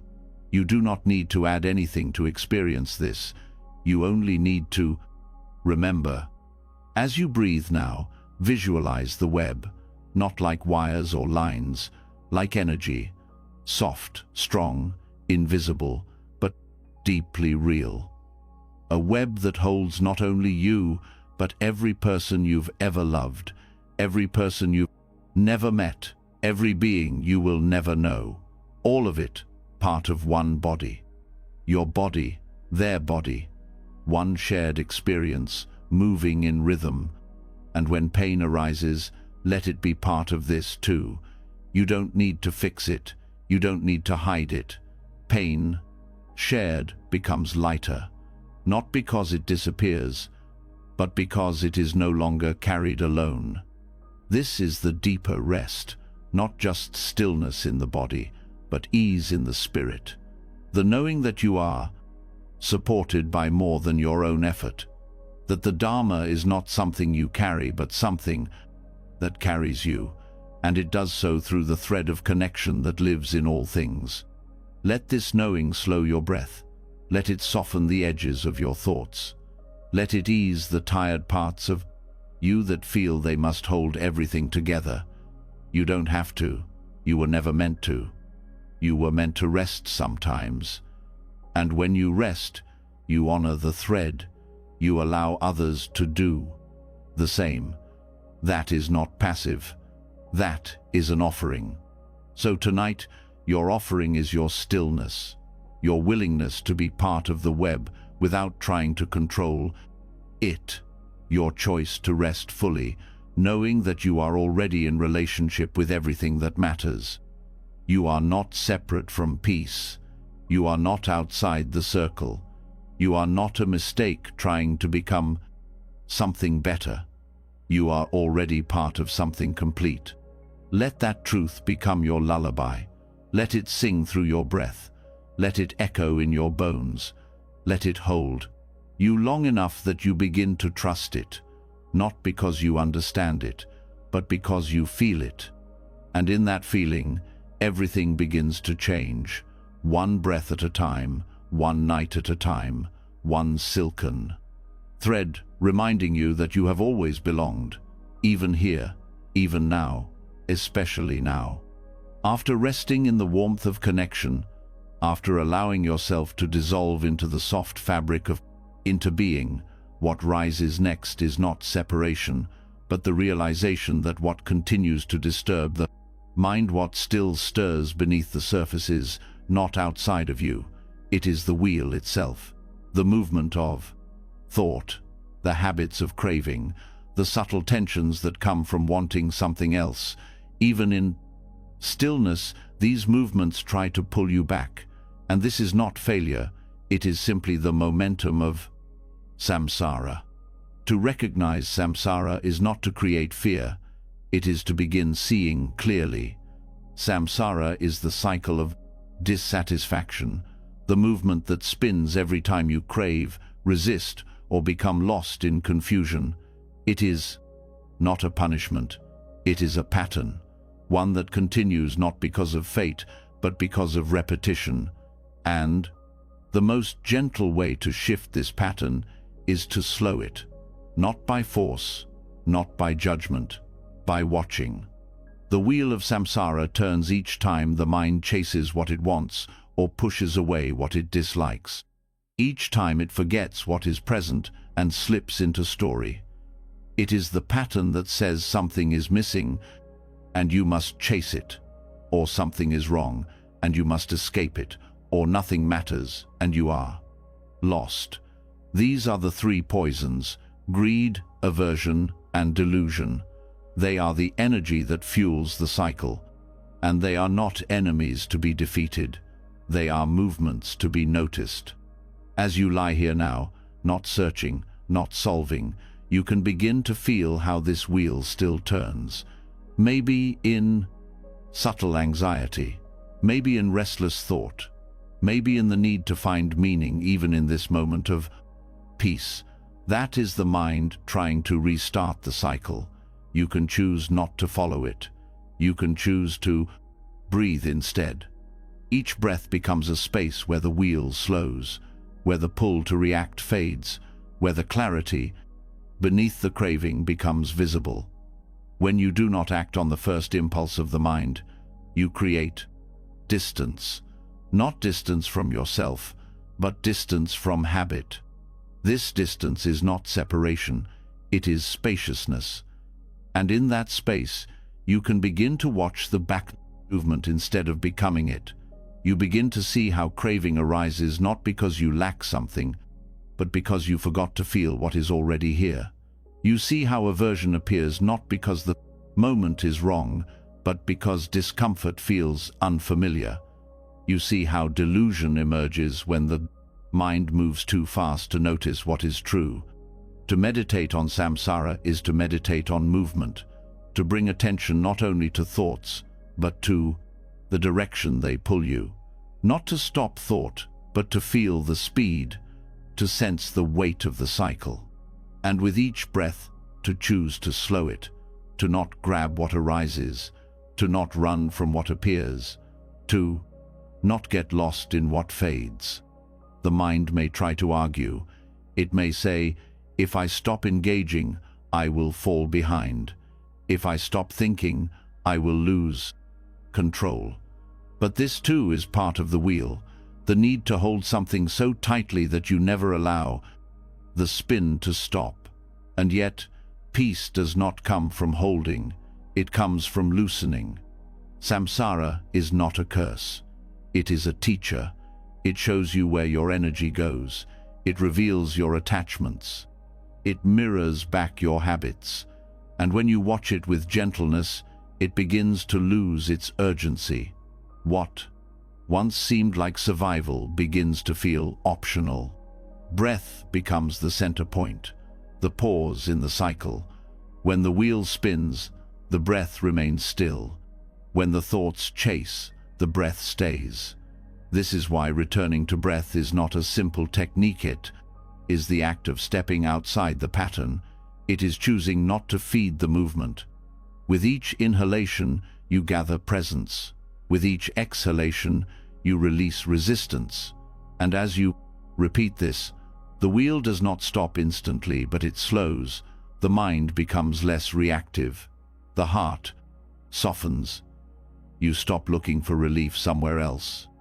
Samsara depends on your participation. When you no longer feed it with attention, It fades, not as a battle, but as a natural effect. The more you stay with what is, the less need there is to escape. And, when you no longer escape, you find yourself here, whole, complete, not because the cycle ended, but because you stopped believing you were trapped in it. In this stillness, even discomfort can be part of the practice. You do not need to remove the pain. You only need to stop running from it. When you stay, the wheel slows. When you witness, the pattern weakens. When you breathe, the system calms. You begin to see your patterns clearly. The way you tense at a thought, the way you brace when an emotion stirs, the way the mind imagines futures that do not exist. These are not flaws, they are maps. They show you where your energy moves and where you can choose differently. To slow the wheel is to bring the unconscious into view, to no longer let habit run your night, to see clearly enough that you do not need to react. This clarity is not sharp or cold, it is gentle, like watching a stream flow without needing to follow it. You sit by the stream, you notice the current, you do not resist the water, but you do not jump in. This is the core of the practice, to observe with care, to remain still while the wheel turns, and to notice that over time, without reaction, the wheel turns slower and slower and slower and slower still. Eventually, the energy that was feeding craving begins to shift. It becomes ease. The energy that was fueling aversion becomes compassion. The confusion that sustained delusion becomes understanding. Not because you forced it, because you allowed it. Samsara is only overwhelming when unseen. When seen clearly, it becomes transparent. You notice the thoughts, the pulls, the urges, and you respond with breath, with stillness, with patience. That patience is the path. That stillness is the wisdom. Tonight, let this be your practice. Not to fix anything, not to change what appears, only to watch, to breathe, to rest while the wheel slows. No need to name every thought, no need to resolve every fear. Just notice the pattern, the speed, the reaction, and meet it with presence. Let your breath be the space where samsara unwinds itself, where effort becomes silence, where movement finds its rest. You are not outside of this cycle, but you are also not trapped inside it. You are the witness, the presence, the breath that remains steady no matter how fast the wheel tries to turn. And as you rest here, quietly, with nothing to prove and nothing to chase, the cycle no longer feels like pressure. It feels like a story you are finally willing to put down. Let it go. Let it spin without you. Let your breath lead you back, again and again, until the only movement left is the quiet rhythm of being, the peace of non-reaction, the freedom of stillness within, the spin. And now your breath has softened, your thoughts have slowed, your body has remembered how to blank. Rest. You, 39, V journeyed through sacred stillness, Buddhist wisdom, and the hidden doorways of sleep. From letting go with compassion, to being held by silence, to breathing through shadows with tenderness, you've touched something deeper than sleep. You've remembered that rest is not the absence of effort, but the return to your true rhythm. You've seen that healing does not always arrive with answers, but often with a single breath, met fully, lovingly, and without demand. You've slowed the wheel, you've released regret, you've walked the eightfold path through dreams. You've felt the moon witness you, the forest carry you, the Dharma cradle you. You've welcomed your fears. You've opened to interbeing. And in all of this, you, 39, We've discovered that peace doesn't wait on perfect conditions. It begins the moment you say, "This is enough. I can rest now." If this journey brought you comfort, clarity, or even just a moment of stillness, leave a comment below with the words, "Stillness is my strength." Let's fill the space with quiet support for each other. And if you, 39D, like more sacred pauses like this one, subscribe to the channel and tap the bell so you, 39, reminded to return to breath, to stillness, to yourself. Until next time, sleep gently, breathe deeply, and may your rest be the most radical act of love you give yourself.